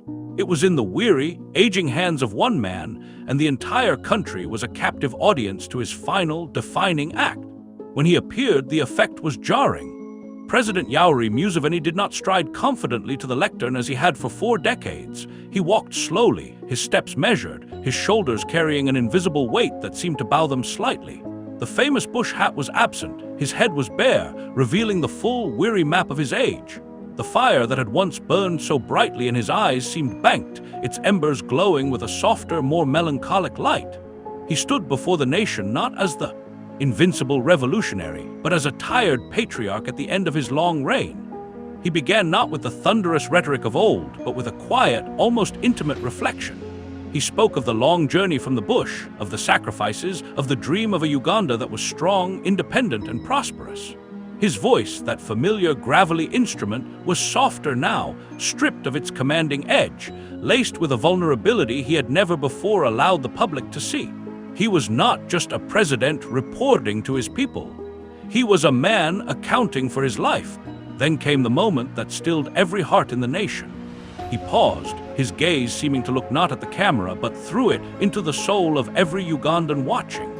A revolution, he said, his words slow and deliberate, is not the property of one man. It is an idea that must be carried forward by those who understand its essence, who have been forged in its fires, and who possess the vigor to defend it in a changing world. He did not utter the word retire. He did not say step down, but the implication was as clear as a shard of glass. He was speaking of an end, and then he spoke of his son. He did not use Muhoozi's name, but the description was unmistakable. He praised the vigor of a new generation, the strategic mind honed in the theater of modern security, the unyielding commitment to the nation's future. He framed these capabilities not as a general's resume, but as the qualifications of a custodian, the natural inheritor of the flame he himself had carried for so long. It was not an endorsement. It was a coronation by inference, a father's final public blessing upon his son, delivered not with a shout of triumph, but with the quiet, resigned sigh of a king preparing to abdicate. As he concluded, offering a vague prayer for the nation's future, the screen faded to black. The speech was over. The old man had all but passed the crown. And across Uganda, in the profound silence that followed, a nation continued to hold its breath, suspended in the terrifying, uncertain space between one era and the next, waiting for the world to begin again. Chapter 43, Military Loyalty. The air in the Ministry of Defense auditorium was thick with the scent of starched uniforms, polished leather, and the cloying sweetness of forced consensus. Under the unforgiving glare of crystal chandeliers, the entire high command of the Uganda People's Defense Forces stood in rigid formation, a sea of green and gold braid, their faces set in masks of unwavering resolve. At the center of the stage, beneath a massive, looming portrait of his father, stood General Muhoozi Kainerugaba, the newly appointed army commander. His own uniform was immaculate, a testament to the privilege it represented, but his eyes held a new, hard glint of absolute authority. This was no mere change of command ceremony. It was a sacrament of the new order, a ritual of submission designed to sear the image of his supremacy into the mind of every officer present. One by one, they were called forward. They did not simply salute. They placed their hands on a worn, leather-bound copy of the Constitution, a bitterly ironic prop, and swore a new oath. Their voices, a synchronized chorus, echoed through the hall, pledging their allegiance not just to the nation, but to him, to the person of the general, to the son of the revolution. It was a public transmutation of the army from a national institution into a personal guard. The final, formal surrender of the republic's sword to its new king. Far from the chandeliers and the staged solemnity, in the humid, cramped confines of a barrack storeroom reeking of diesel and mildew, a different kind of vow was being whispered. Corporal Damba, his face shadowed by shelves of greasy engine parts, spoke in a low, urgent tone to the three other soldiers huddled around him. The air here was thick with the stink of betrayal and fear. They had all been. At the rally in Jinya, they had all heard the chilling, personal pledges of allegiance demanded of their commanders. Damba's words were not of loyalty, but of a deeper, more ancient duty. He spoke of the first oath they had all taken, the one to the people of Uganda, and he held up a crumpled, tear-stained photograph one of them had taken during the Black Monday protests. An image of Nakato, the market vendor, being dragged into a police truck. "This is not the People's Army anymore," Damba hissed, his finger tapping the photograph. "It is his father's farm, and we are the cattle being branded." The plot they sketched out was desperate, a frayed thread of a plan. To sway their company, to secure a single armory, to create a spark of defiance in the hope it would ignite a wider conflagration. It was a mutiny born not of ambition, but of a conscience that could no longer bear the weight of its own silence. A tiny, fragile countercurrent against the overwhelming tide of sworn. Fealty! Asterisk Chapter 44. The opposition's last stand. The air in the heart of Kampala was a physical substance, thick with the scent of sweat, dust, and a desperate, defiant hope. It was a hope that had been crushed before, buried under the boots of riot police and the tear gas of countless broken protests. But today it rose again, a phoenix from the ashes of a dying republic. Dr. Kizza Besigye moved at the head of the column not like a politician, but like a prophet of a forgotten faith, his face a mask of grim resolve. He did not need to shout or gesticulate. His mere presence was a catalyst, a walking embodiment of the principles the state was trying to erase. The march was not a chaotic mob, but a river of humanity, a slow, determined flow of citizens from all walks of life, lawyers in worn suits, students with backpacks, market women with calloused hands, their collective will focused on a single, impossible destination, State House. They carried no weapons, only placards bearing the words of the Constitution and the portraits of fallen comrades. Their chant was a low, rhythmic drumbeat, a single word that was both a plea and an accusation. People, power! People, power! It was the opposition's last stand, a final, public testament to the idea that Uganda belonged to its citizens, not to a single family. The state's response was not a negotiation or a blockade. It was an annihilation. The first sign was the low, menacing thrum of helicopter rotors cutting through the chants, their shadows passing over the marchers like predatory birds. Then, from the side streets, they emerged. Not the regular police in their blue uniforms, but the black mambas of the Special Forces Command, clad in black tactical gear, their faces obscured by helmets and gas masks, transforming them into anonymous mechanical instruments of pain. They did not issue a warning. They simply attacked. The air filled with the percussive thump of launching tear gas canisters, which arced through the sky and landed in the heart of the crowd, erupting into acrid, blinding clouds that sent people stumbling, choking, their eyes streaming. The river of humanity broke into a chaotic, panic delta of fleeing, screaming figures, the drumbeat of people. Power was replaced by the sickening thud of batons on flesh, the sharp, electric crack of stun grenades, and the raw, animalistic screams of the injured and the terrified. Through the chemical haze and the swirling chaos, Besigye remained a fixed point, a rock in the torrent. He did not run. He stood, his hands raised, a solitary figure of peaceful intent in a maelstrom of state-sanctioned violence. It made him an easy target. A phalanx of black-clad soldiers converged on him, their movements efficient and brutal. They did not arrest him, they overwhelmed him. He was grabbed, his arms wrenched behind his back with a force meant to cause pain, not to restrain.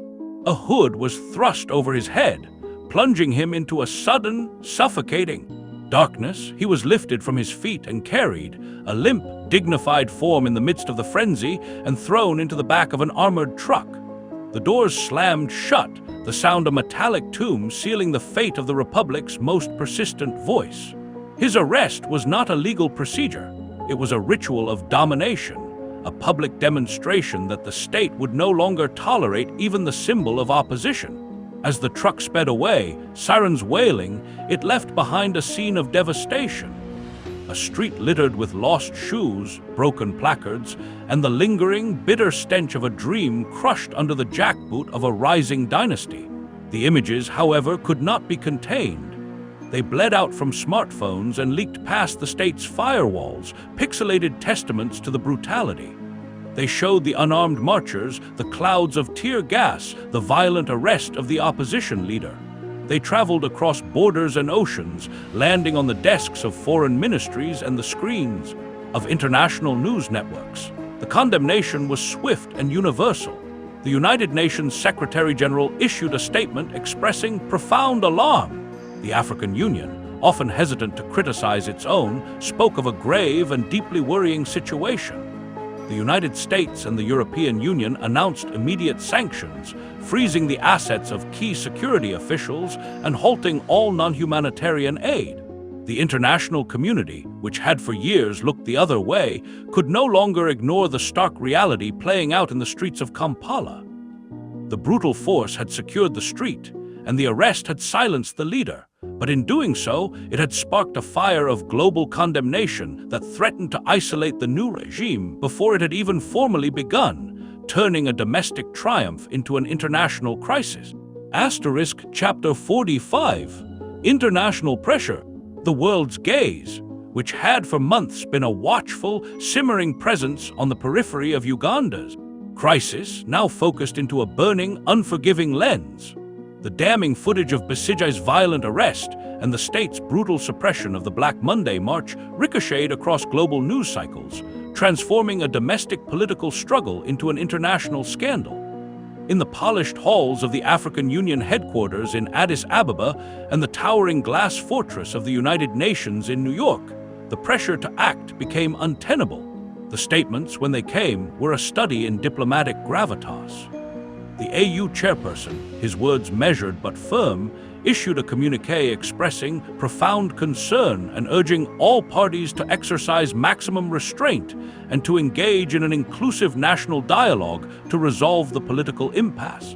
From New York, the UN Secretary-General's office echoed the sentiment, calling for the immediate release of all political detainees and respect for the fundamental rights of assembly and expression. The language was that of the global order, a plea for calm and constitutionalism, but it landed in Kampala not as a suggestion, but as a challenge to the very legitimacy of the succession project. President Yoweri Museveni's response was not conciliatory.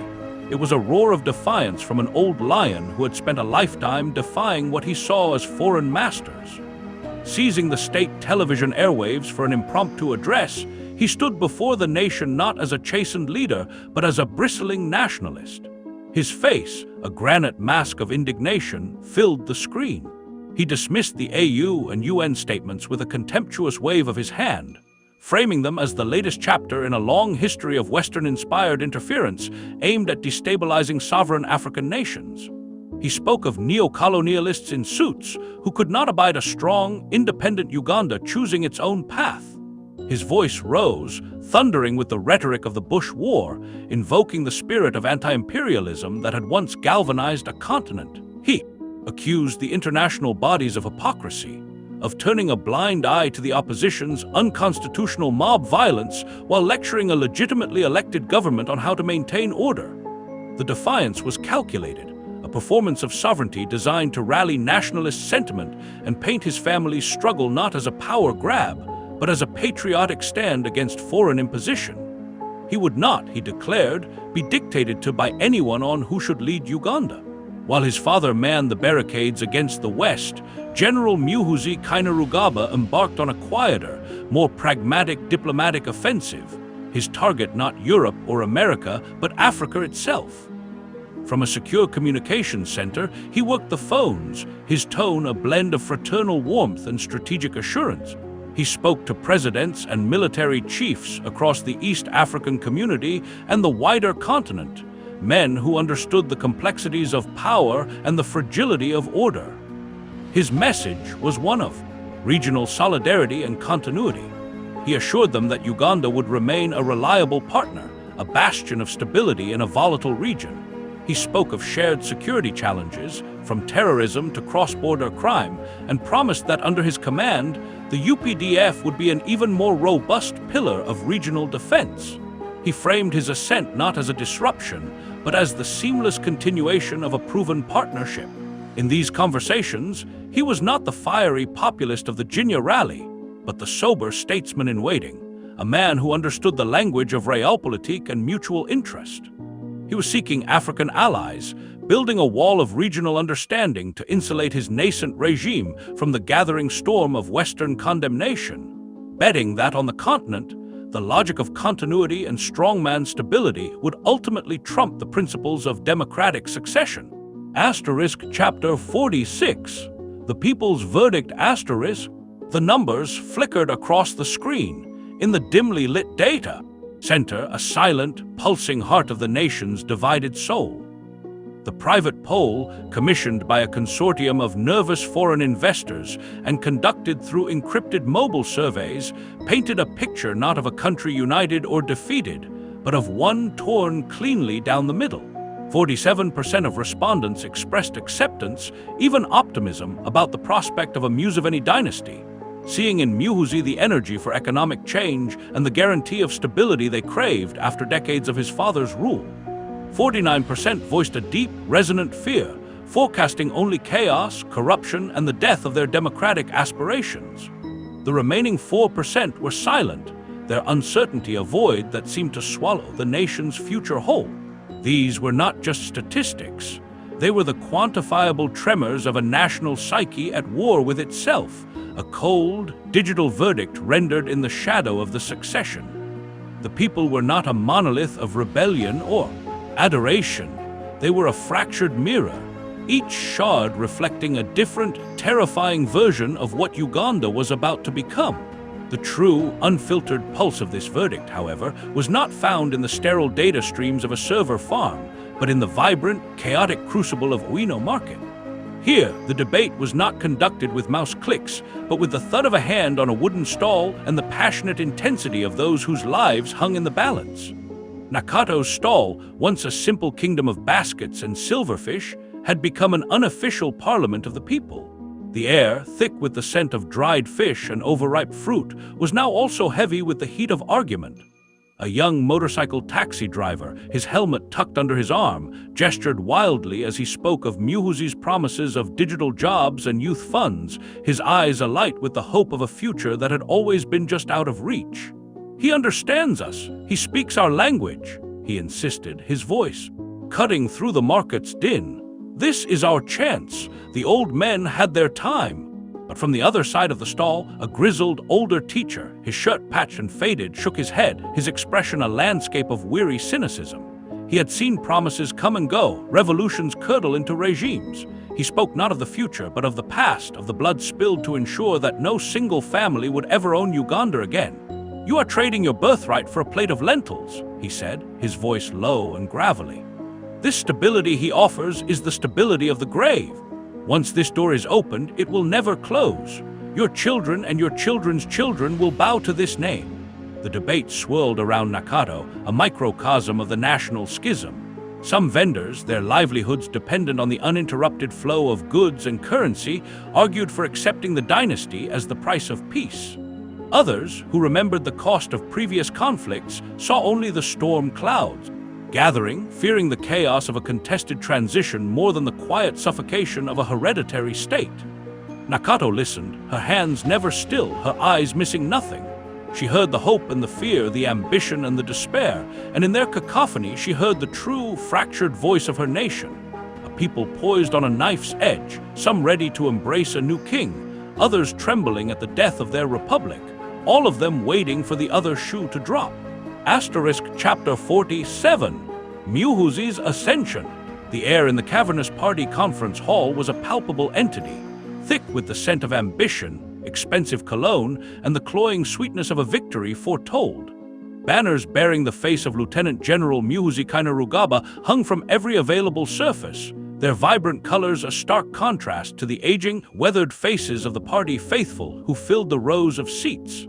The stage was a monument to the new era, flanked by massive screens that would magnify the moment of apotheosis for all to see. A low, excited hum vibrated through the crowd, a controlled energy that was part celebration, part collective sigh of relief from those who had bet their futures on the rising sun. They had endured the purges, the leaks, the protests, and the international scorn, all for this singular moment. The long, orchestrated march was finally reaching its culmination, and the air crackled with the imminent, formal death of the old republic and the birth of the dynasty. Then he appeared, not the son, but the father. President Yoweri Museveni walked to the lectern with a slow, deliberate pace that seemed to carry the weight of all his 38 years in power.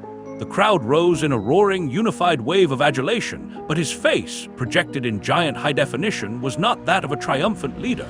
It was the face of a patriarch performing his final, most consequential duty. He raised a hand, and the hall fell into a silence so profound it felt like the vacuum before a storm. He did not speak of the Bush War or the revolution's ideals. His words were simpler, more devastating. He spoke of legacy, of continuity, of the need for a steady, familiar hand on the tiller in turbulent times. And then he said it, the name, Muhoozi. He framed it not as a political choice, but as a historical inevitability, the natural passing of the torch to the one person who could be trusted to guard the flame of the Museveni legacy. The endorsement was formal, unequivocal, and absolute. It was the sound of a king anointing his heir, and in that moment, the party conference ceased to be a political gathering and became a coronation. Outside the sealed, air-conditioned hall, the nation reacted not with one voice, but with two, simultaneous and irreconcilable. In the strongholds of the MK movement, in the bustling suburbs and on university campuses, the endorsement was a signal to erupt. Streets flooded with celebrants draped in the movement's colors, their cheers mingling with the blare of car horns and the pulsating beat of music. Fireworks stitched the evening sky with fleeting, brilliant flowers of light. To them, this was not a subversion of democracy, but its fulfillment, the arrival of their champion, the lion of their new pride, the man who would finally deliver the future they had been promised. The celebrations were a cathartic release, a roaring affirmation of the new order. But just a few kilometers away, in the opposition strongholds and the crowded slums, a different energy erupted. The formal endorsement was a spark thrown onto a pyre of long-suppressed rage. Protesters poured into the streets, not with cheers, but with chants of "Toka! Get out!" The air, once filled with celebratory music, was now torn by the percussive thump of tear gas canisters and the sharp crack of live ammunition fired into the air. Tires were set ablaze, their thick, black smoke a funeral shroud for the Republic, staining the same sky that the fireworks had illuminated. The protests were not organized marches. They were spontaneous explosions of fury, a raw, visceral rejection of the hereditary crown they saw being placed on the nation's head. The two Ugandas, which had been coexisting in a state of tense parallel reality, were now physically clashing on the streets. Their celebrations and their protests a violent, dissonant symphony of a N, a T, I, O, N, Chinese letter, D, and 2. Its fate sealed not by a ballot, but by a father's word from a stage. Chapter 48. The aftermath. The crackdown began not with the drama of the assassination attempt or the roar of street protests, but with the quiet, administrative finality of a civil servant's stamp. In the days following the president's formal endorsement, the state shifted from political theater to systematic cleansing. The key members of the old guard, the men and women whose faces had been set in grim defiance during the failed national dialogue found their fates sealed with a bureaucratic whisper. For some, it was a pre-dawn knock, the cold gleam of handcuffs in the hallway light, and a swift, unceremonious ride to a maximum security cell, their crimes listed as treason and subversion in documents they would never be allowed to contest in an open court. For others, more fortunate or perhaps more connected, the purge was a quieter exile. They were sidelined with a sudden, irrevocable phone call, their offices cleared out by evening, their official vehicles repossessed, their names stripped from the party registry and the flow of state patronage. They became non-persons in the system they had helped build, left to contemplate their ruin in the silent, spacious homes that now felt like gilded tombs. The resistance, which had once plotted in secret meetings and drafted desperate memos, was now broken, its leaders either imprisoned or rendered impotent, their voices extinguished in the cold, efficient machinery of the new order.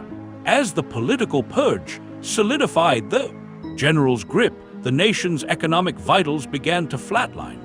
The shilling, which had been trembling for months, went into a freefall, its value evaporating against the dollar in a matter of days, a numerical representation of the confidence that had fled the country.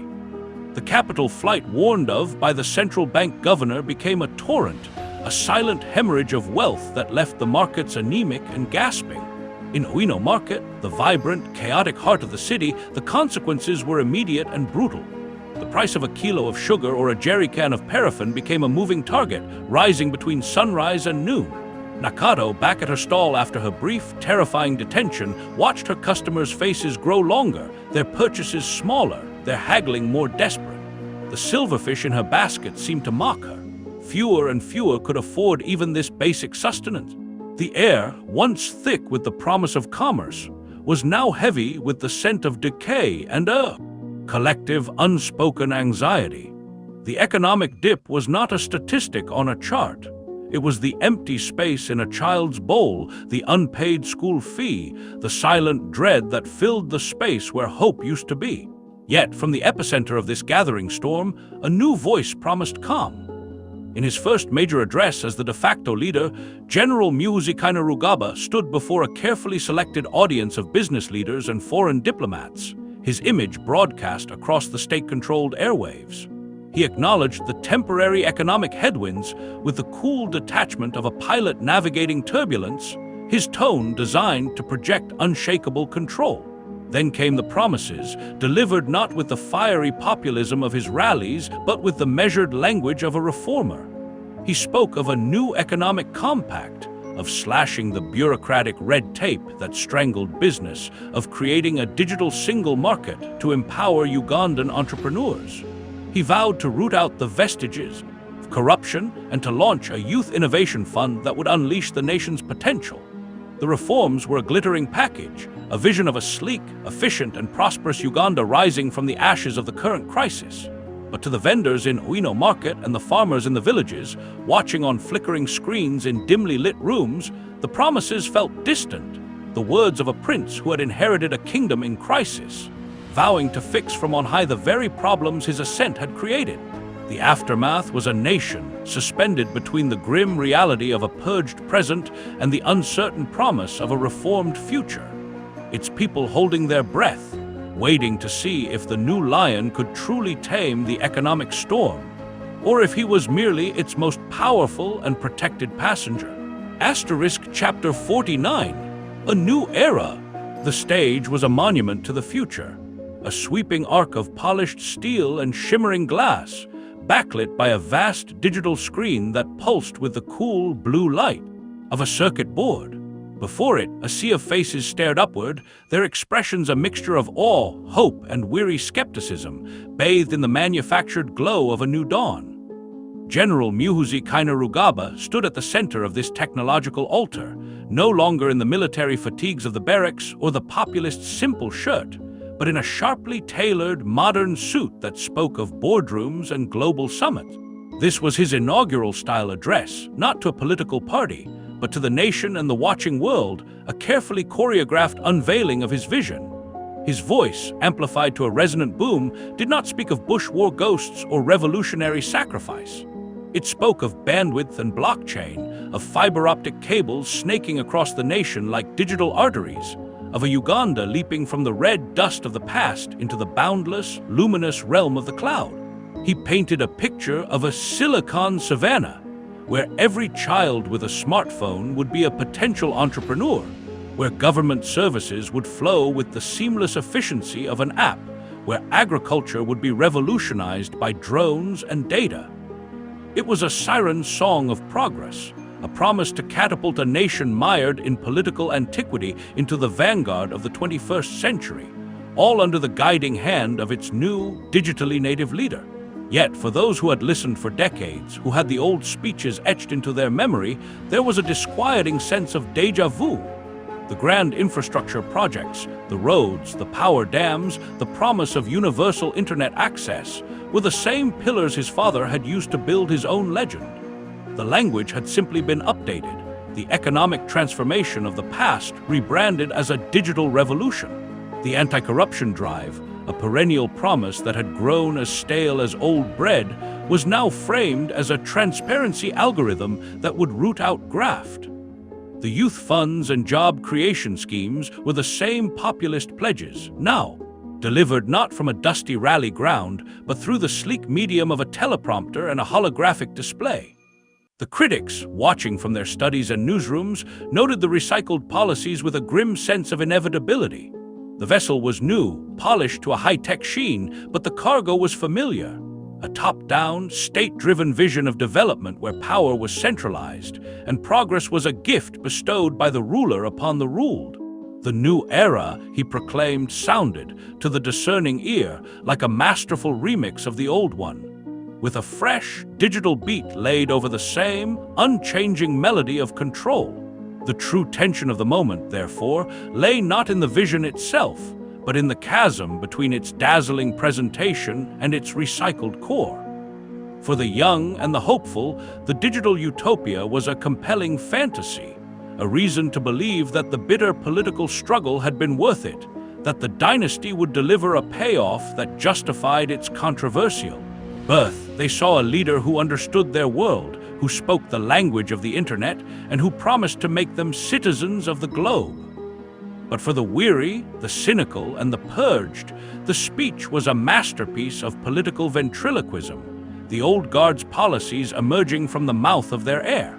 They saw not a new era, but the old one in a convincing digital mask, a sophisticated repackaging of the same centralized power structure, now armed with the even more potent tools of surveillance and data control. As the speech reached its crescendo and the crowd erupted in programmed applause, the question hanging in the air was not about the quality of the vision, but about its authenticity. Was this truly the dawn of a new Uganda, or was it simply the same sun rising over a different, more efficiently managed and more deeply entrenched dynasty? The general had promised a digital future, but the ghosts of the analog past lingered in every recycled promise, waiting to see if the new lion could truly innovate, or if he was doomed to merely reign over his father's kingdom with a better Wi-Fi signal. Asterisk Chapter 50. The Dynasty Born. The final, chilling proof of the new order was not a decree from a general or a speech from a president, but the sight of children. At the Independence Day parade, the focus of the nation's gaze was subtly, irrevocably shifted. The aging patriarch, President Yoweri Museveni, stood as a solemn monument to the past, but the cameras of the state media, with an unerring instinct for the true locus of power, lingered not on him, but on the family box. There, seated beside their mother, were Muhoozi's young children, dressed in miniature versions of formal attire, their small faces a blend of boredom and bewilderment under the blazing sun. They were paraded not as private citizens, but as symbols, their innocent presence on the national stage, a silent, powerful declaration of continuity. They were the next chapter, the living, breathing guarantee that the Museveni name and the power it now commanded was not a 38-year experiment, but a permanent feature of the Ugandan landscape, a lineage being etched into the nation's future before they were even old enough to understand the weight of the crown they were being groomed to wear. The revolution had fought against the very concept of inherited power, but here in the flesh was its ultimate failure. A dynasty being born in real time before a nation of spectators. The scene was a perfect, painful thematic reflection on the revolution's end. The long struggle from the bush, the sacrifices in the Luwero Triangle, the lofty promises of a republic, all of it had culminated not in an institution greater than any one man, but in this, a family business. The ideals of meritocracy and popular sovereignty, once shouted from the ramparts, had been quietly interred, and in their place stood these children, their bloodline their only qualification for the national spotlight. The guns of the state, once aimed at monarchs and dictators, were now saluting their future commanders. The revolution had not been defeated by a foreign army or a counter-coup. It had been consumed from within, its energy siphoned, and its symbols repurposed to sanctify the very thing it was created to destroy. The end of the revolution was not a dramatic collapse, but this slow, chilling metamorphosis into its opposite, a transition so complete that its final act was the peaceful, public presentation of the heirs. The circle was closed. The fire of rebellion had cooled into the embers of inheritance, and the only thing left of the revolution was its name, now a brand to be passed down like a cherished heirloom, its original meaning hollowed out and forgotten. Asterisk Chapter 51. Lingering doubts. The loyalty pledge ceremony had ended hours ago, its staged fervor and synchronized oaths now just a ghost in the humid night air of the barracks. The official photographs had been taken, the commanders had departed in their gleaming vehicles, and the silence that descended was not one of peace, but of a heavy, unspoken residue. In the dim, yellow glow of a single bulb hanging over the doorway of a storage shed behind the mess hall, Sergeant Akat stood with 3 other soldiers, their faces etched with the day's grim finality. The scent of diesel from a nearby generator mixed with the sweet, cloying smell of ripening garbage from the bins, a fitting perfume for the festering discontent in their hearts. Akat's own hand had been raised, his own voice had joined the chorus swearing allegiance to the general, but the words had felt like ash in his mouth. He stared at his calloused palm, the one that had touched the Constitution as a prop in the charade, and he felt the phantom stain of betrayal. The army he had served for 22 years was gone, replaced by a personal guard, and the weight of that knowledge was a physical ache in his chest. The grumbling began as a low, guttural rumble, the sound of men whose professional pride had been mortally wounded. One of the soldiers, a corporal from Gulu, spat on the dusty ground, his gesture one of pure, unadulterated contempt. He spoke of his uncle, a bush war veteran who had died for a republic, not a royal family. Another, a young lance corporal who had once believed in the promise of a modern army, whispered of the purges, of the capable officers sidelined for the crime of insufficient devotion to the sun. They were not plotting a coup. The balance of power was too stark, the surveillance too complete for such grand folly. Instead, they spoke of resistance of a different, more subterranean kind.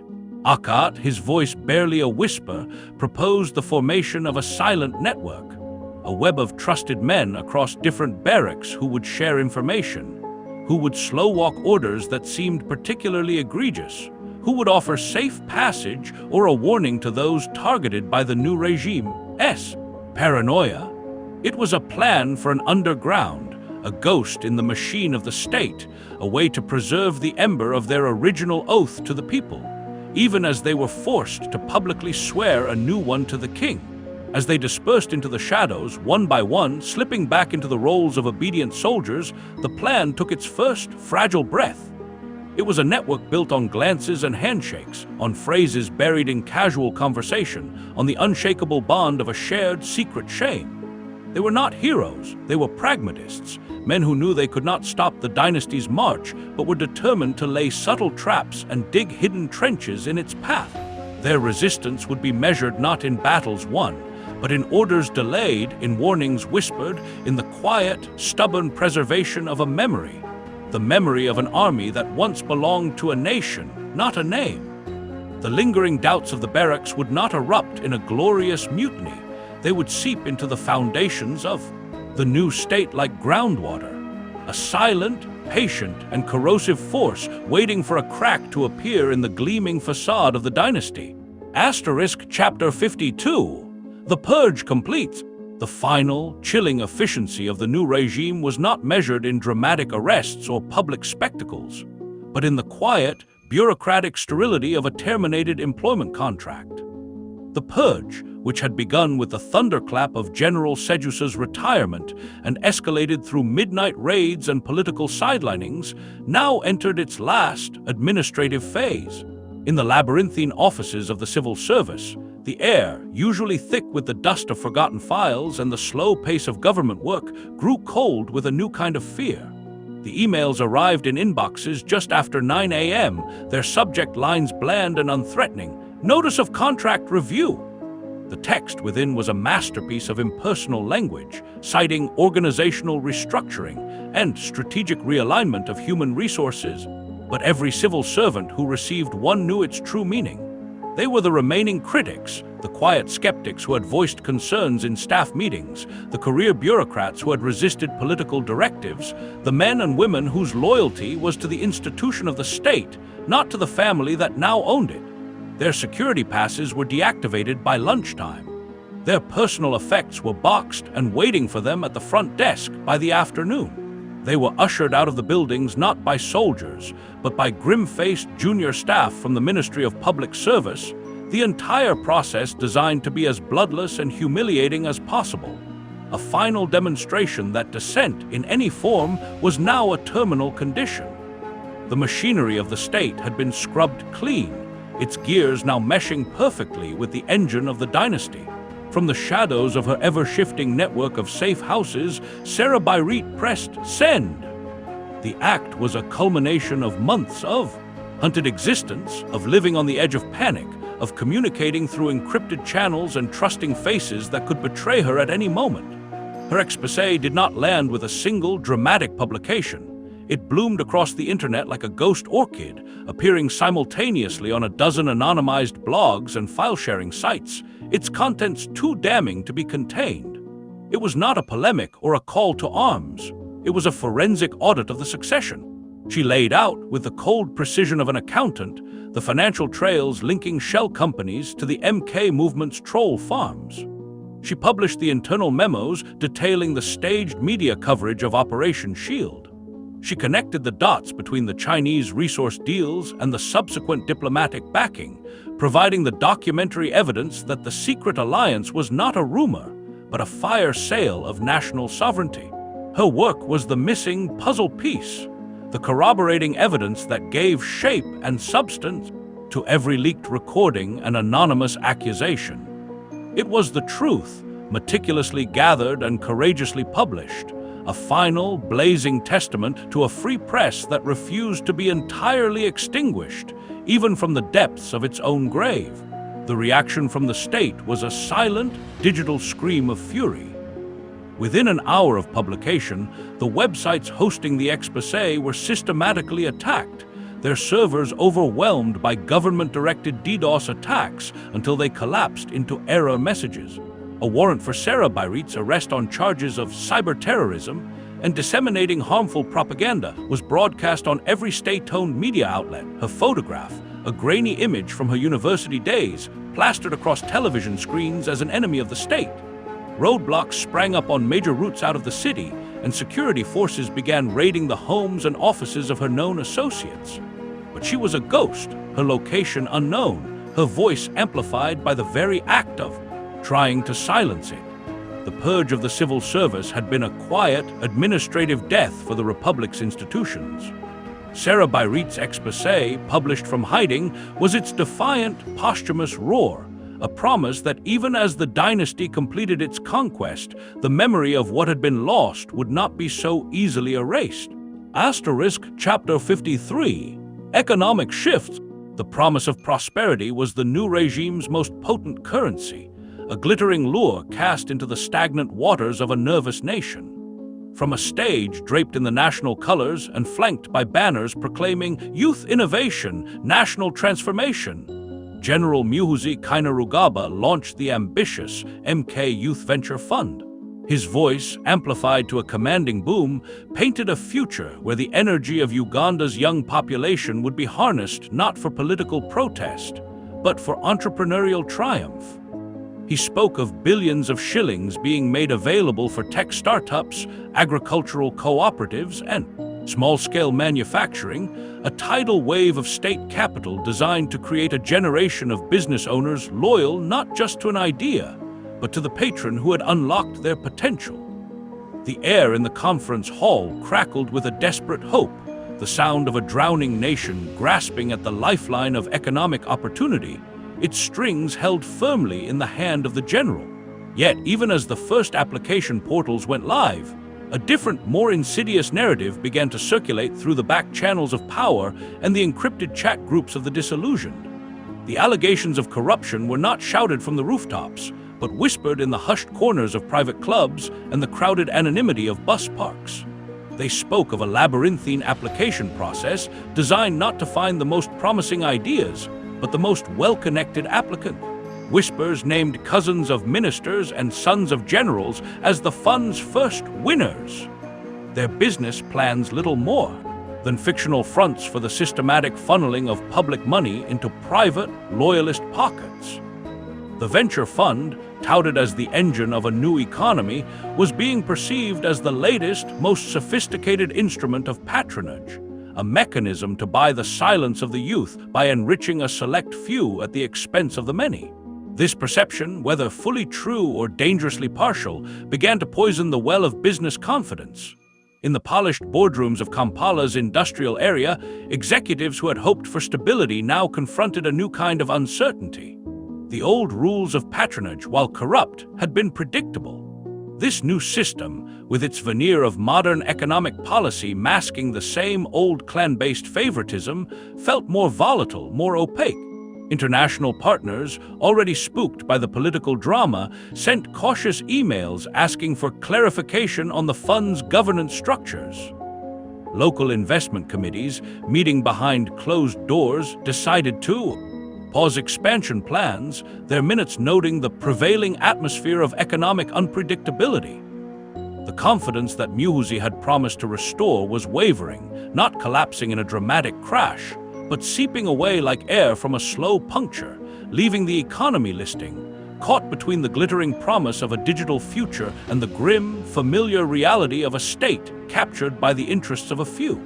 Asterisk Chapter 54. Social unrest. The embers of discontent, banked but never fully extinguished, glowed red in the urban heart of Uganda.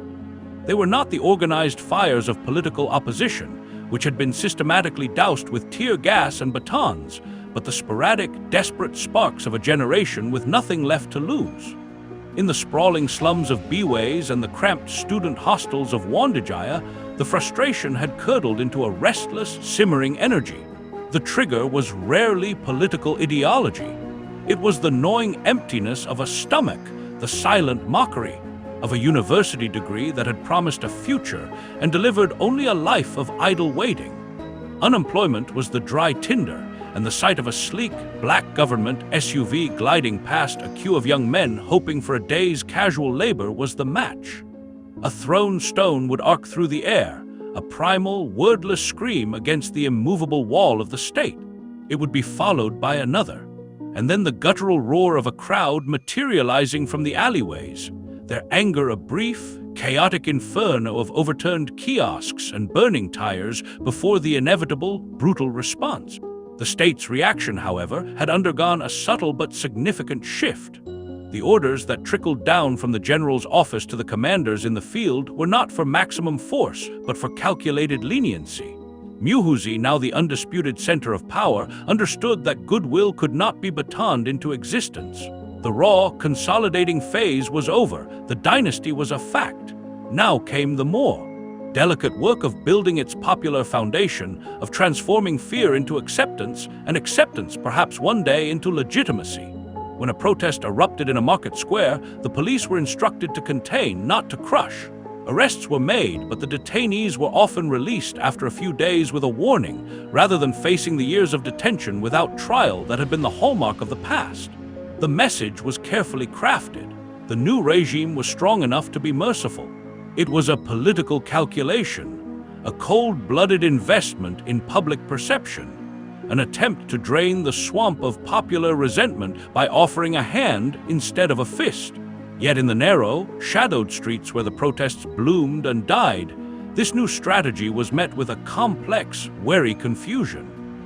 The young men who were hauled into police trucks one day and found themselves back on the same street corner the next felt not gratitude, but a deeper, more unsettling uncertainty. Predictable brutality of the old system had been a kind of grim certainty. You knew the price of defiance. This new, unpredictable mercy felt like a trap, a psychological game whose rules they did not understand. They would gather in small, nervous groups, their voices low, debating the general's motives. Was he weak? Was he cunning? Or was this a genuine offer of a new beginning? The sporadic protests continued, fueled by the relentless engine of joblessness, but they now lacked the unifying fury of a clear, brutal enemy. The state had stopped being a monster to be slain and had become a sphinx, offering riddles instead of rifle butts, and in the confusing quiet that followed each contained outburst, the only thing that grew was a pervasive, unnerving doubt about what kind of future and what kind of ruler they were now facing. Chapter 55. Muhoozi's vision. The studio lights were a controlled inferno, their heat a stark contrast to the cool, measured cadence of the man seated in the leather armchair. Lieutenant General Muhoozi Kainerugaba, now the unchallenged center of Uganda's political universe, faced the cameras not as a fiery populist or a stern military commander, but as a statesman. His suit was a deep, sober blue, his posture relaxed yet authoritative, a visual representation of the transition from the turbulence of succession to the calm of consolidated power. The interviewer, a respected international journalist, leaned forward, her questions sharp and precise, designed to pierce the carefully constructed narrative of the new regime. She began with the future, with the tangible promises that could win over a skeptical world. Muhoozi's answers were polished, delivered with the smooth assurance of a man who had rehearsed this moment in his mind for years. He spoke of infrastructure with the zeal of a visionary, his hands sketching invisible blueprints in the air. He detailed plans for a national high-speed rail network that would stitch the regions together, for hydroelectric dams that would harness the Nile's power to electrify every village, for a digital highway that would make Uganda the connectivity hub of East Africa. His vision was vast, ambitious, and meticulously costed, a technocrat's dream designed to appeal to foreign investors and domestic aspirants alike. Then the topic pivoted, as it always did, to security. Here, the general's tone shifted, the visionary replaced by the pragmatist. He spoke of modernizing the armed forces, of integrating drone surveillance and cyber defense units to combat emerging threats, of the army's role not as an occupying force, but as a guardian of national development. He framed security as the essential foundation upon which his grand economic vision could be built, a necessary shield to protect the nation from the chaos that sought to undermine its progress. His words were a balm for those who feared instability, a promise of order and strength from a man who commanded both. The interviewer listened, her head tilted, absorbing the dual portrait of a leader who was both a builder and a protector, a man offering a future of gleaming progress underpinned by unshakable security. And then, inevitably, the question came. It was not asked directly. No experienced journalist would be so blunt on a live broadcast, but it hung in the air between them, a ghost at the feast. The interviewer phrased it with elegant caution, speaking of political transitions, leadership continuity, and the expectations that come with a prominent family name. Muhoozi's smile, which had been engaged and open, did not falter, but it cooled by several degrees. His eyes, which had been animated as he described his infrastructure plans, became still, their focus turning inward. He leaned back slightly, creating a subtle but palpable distance. He did not refute the premise of the question, nor did he acknowledge it. Instead, he executed a masterful pivot, a rhetorical sidestep that had been perfected through countless such encounters. He spoke of the will of the people, of national duty, and of the overwhelming mandate to deliver on a shared vision for prosperity. He used the language of democracy to deflect the question of dynasty, wrapping his hereditary claim in the cloth of popular acclamation. He spoke for a full minute without saying anything of substance, his words a smooth, impenetrable wall of political platitudes. The moment passed. The interviewer, recognizing the futility of pursuit, moved on. The dynasty question had been asked, and it had been avoided, its answer written not in the general's words, but in the silent, calculated evasion that confirmed everything. Asterisk Chapter 56. The Old Guard's Fate Asterisk. The silence in Amama Mbabazi's retirement villa was a world away from the roar of the political arenas he had once commanded. Nestled in the lush, rolling hills of Fort Portal, the house was a sanctuary of quiet order, its gardens meticulously tended, its rooms filled with the soft, golden light of a perpetual afternoon. Here, the scent was of freshly cut grass and blooming frangipani, a stark contrast to the stale air of backroom deals and the acrid tang of tear gas that had defined his former life. He spent his days reading weighty historical tomes on the shaded veranda, the rustle of pages the only sound to compete with the distant chatter of monkeys in the trees. To a casual observer, it was the picture of peaceful retirement, a statesman's well-earned repose. But the peace was a fragile veneer, a performance for the watchful eyes he knew were always present. His phone, once a conduit to the levers of power, was now conspicuously silent, its disuse a constant reminder of his political extinction. He was a ghost in the system he helped build, living in a gilded cage whose bars were made of the state's relentless, quiet surveillance and his own enforced irrelevance, while Mbabazi contemplated history in his hilltop exile.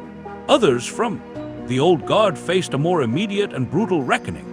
Their fates were not decided in the quiet of a study, but in the stark, fluorescent-lit courtrooms of the anti-corruption court, venues chosen for the spectacle of their humiliation. The trials were swift, their outcomes preordained, a theatrical display of legalistic vengeance.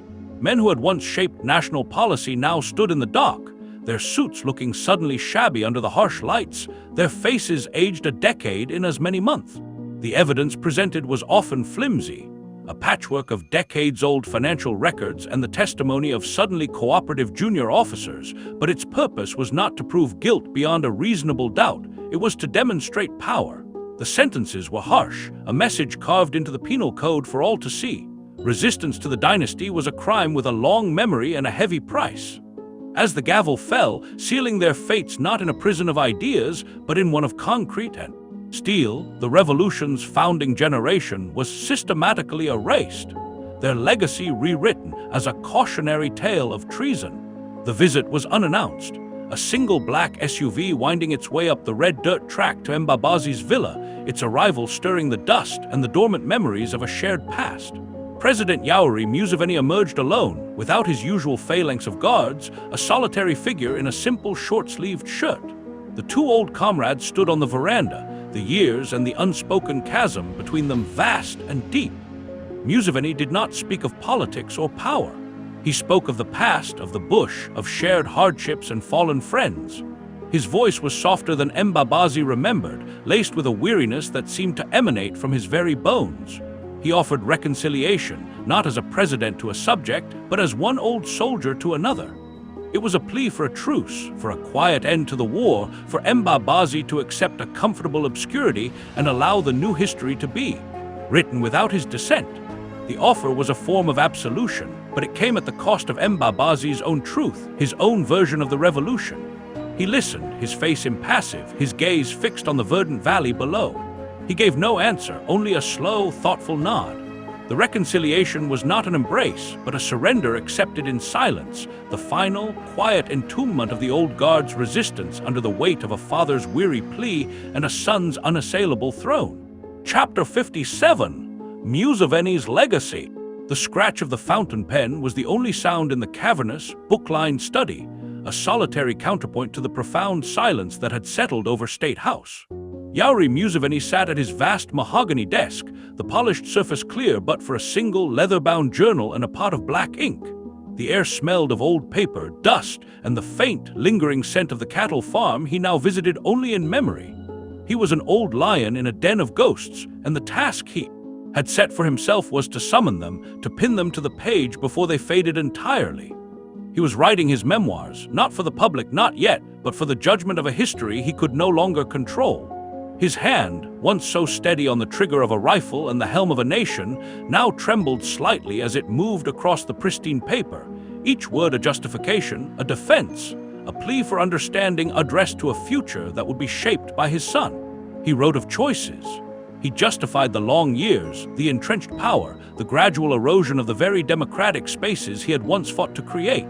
He framed them not as the actions of a man clinging to authority, but as the necessary, painful compromises of a shepherd guiding a fragile flock through a wilderness of tribalism and neocolonial predation.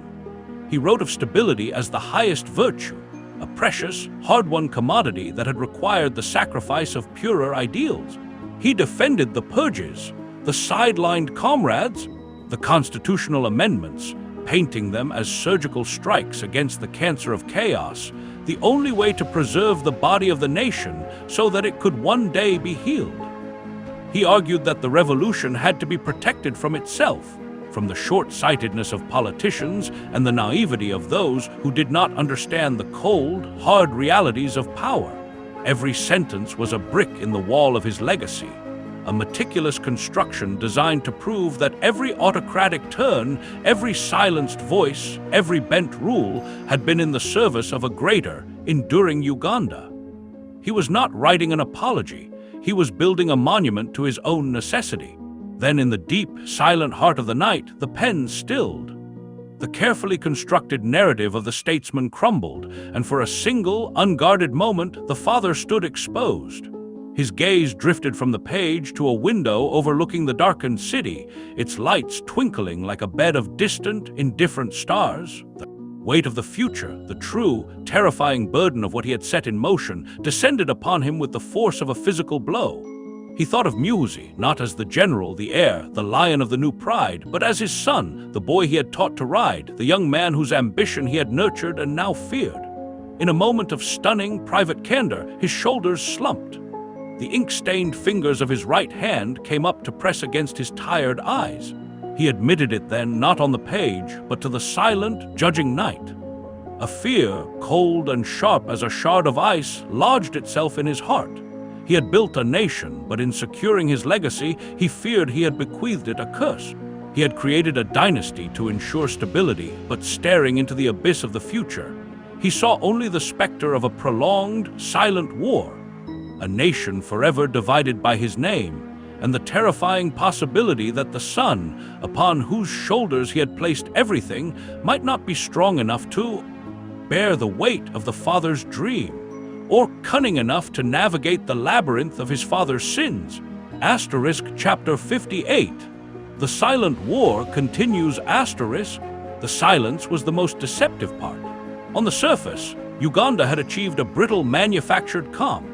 The state media broadcast images of bustling markets and new construction sites, the official narrative one of a nation finally united and marching in lockstep toward a prosperous future under its new, dynamic leadership.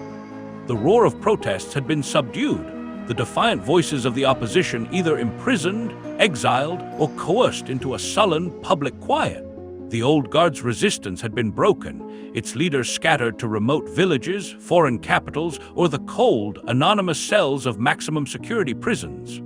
Lieutenant General Muhoozi Kainerugaba's face was everywhere on billboards, currency, and the nightly news, a constant, omnipresent reminder of the new, unshakable reality. The dynasty was not just in power, it was performing the theater of power, a meticulously staged production designed to convince the world, and perhaps itself, that the war was over and the victor was benevolent. Beneath this placid surface, however, the underground networks breathed and plotted in the dark. They were no longer the organized political coalitions of the old guard, but a hydra of disparate, decentralized cells. In a cramped, windowless back room of a Kampala printing press, the air thick with the smell of ink and damp paper, a former intelligence analyst pored over encrypted messages, mapping the movements of key regime figures for a shadowy coalition of exiled businessmen. In a seminary in Gulu, a priest used the sanctity of the confessional to pass messages between disgruntled junior officers and civil society activists, their communications hidden in the language of scripture. These plotters were united not by a single leader or a grand manifesto, but by a shared, visceral rejection of the hereditary state. Their strategies were asymmetrical, a silent war of attrition. They focused on information warfare, leaking damaging documents to foreign journalists and running clandestine radio broadcasts from mobile transmitters hidden in the cargo beds of Mad Hatters. They worked to slow the machinery of government with deliberate, untraceable inefficiencies, lost files, misfiled reports, and bureaucratic obstinacy that frustrated the new regime's directives. Their greatest asset was patience. They were digging tunnels under the palace, their work invisible from the throne room, but slowly, inexorably, undermining its foundations. This silent war was not fought with domestic resources alone. External support flowed through clandestine channels, a lifeblood for the nascent resistance.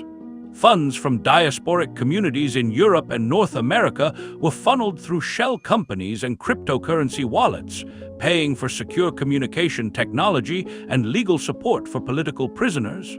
Regional power, wary of a dynastic and militarily robust Uganda on its border, provided tacit intelligence and safe passage for key dissidents. This external dimension elevated the conflict from an internal power struggle to a geopolitical proxy war, fought in the shadows of embassy cocktail parties and on the dark web. The regime's intelligence apparatus, now an extension of the general's personal security, was formidable, but it was fighting a phantom, an enemy that was everywhere and nowhere, sustained by a global network of disapproval and strategic interest. The warnings arrived on the general's desk not as panicked alerts, but as dry analytical intelligence reports. They spoke of persistent low-level subversion, erosion of state authority in peripheral regions, and the formation of resilient, non-hierarchical opposition networks. The reports did not predict a dramatic coup or a popular uprising. They warned of a prolonged conflict, a slow-burning insurgency of the mind, and the bureaucracy. They described a nation where public acquiescence masked deep, festering resentment, where loyalty was a performance, and where the true battle was for the narrative of the nation's soul. The war was not over, it had simply changed form. It had retreated from the streets and the television screens into the whispering corners of the internet, the quiet defiance of a sidelined civil servant, and the patient, hidden preparations of those who refused to accept that the story of Uganda had been permanently rewritten by a single name. The silent war continued, its battles fought in the space between public compliance and private belief, a protracted, shadowy conflict that promised to define the nation for a generation, proving that a crown taken by inheritance could be just as contested, and its peace just as fragile as one seized by force. Asterisk Chapter 59, Epilogue, the future unfolds. 5 years later, the dust had settled, but it had not disappeared. It had merely been paved over, a thin layer of tarmac laid across the nation's deep, unhealed fissures. Uganda under President Muhoozi Kainerugaba was a country of stark, unsettling contrasts, a land where progress and paralysis coexisted in an uneasy, simmering truce. Kampala's skyline was now punctuated by gleaming new glass towers, monuments to the foreign investment his digital single market had attracted. High-speed internet cables snaked through previously disconnected rural areas, and the long-promised hydroelectric dam on the Nile hummed with power, its energy sold to neighboring countries, filling state coffers. These were the tangible trophies of his rule, the proof he could point to, the physical evidence that his vision was more than just a speechwriter's fantasy.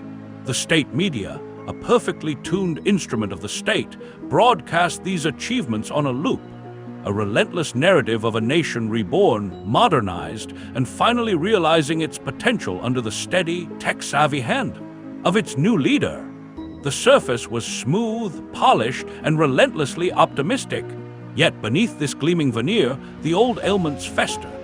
The economic growth was lopsided, a tide that lifted only the yachts of the connected, while the vast majority remained stranded on the shore in leaky canoes. The MK Youth Venture Fund had indeed created a new class of millionaires, but they were almost exclusively the children of generals and ministers. Their success stories, a thinly veiled chronicle of state-sanctioned graft. In the sprawling slums and the drought-stricken villages, unemployment remained a gnawing generational curse.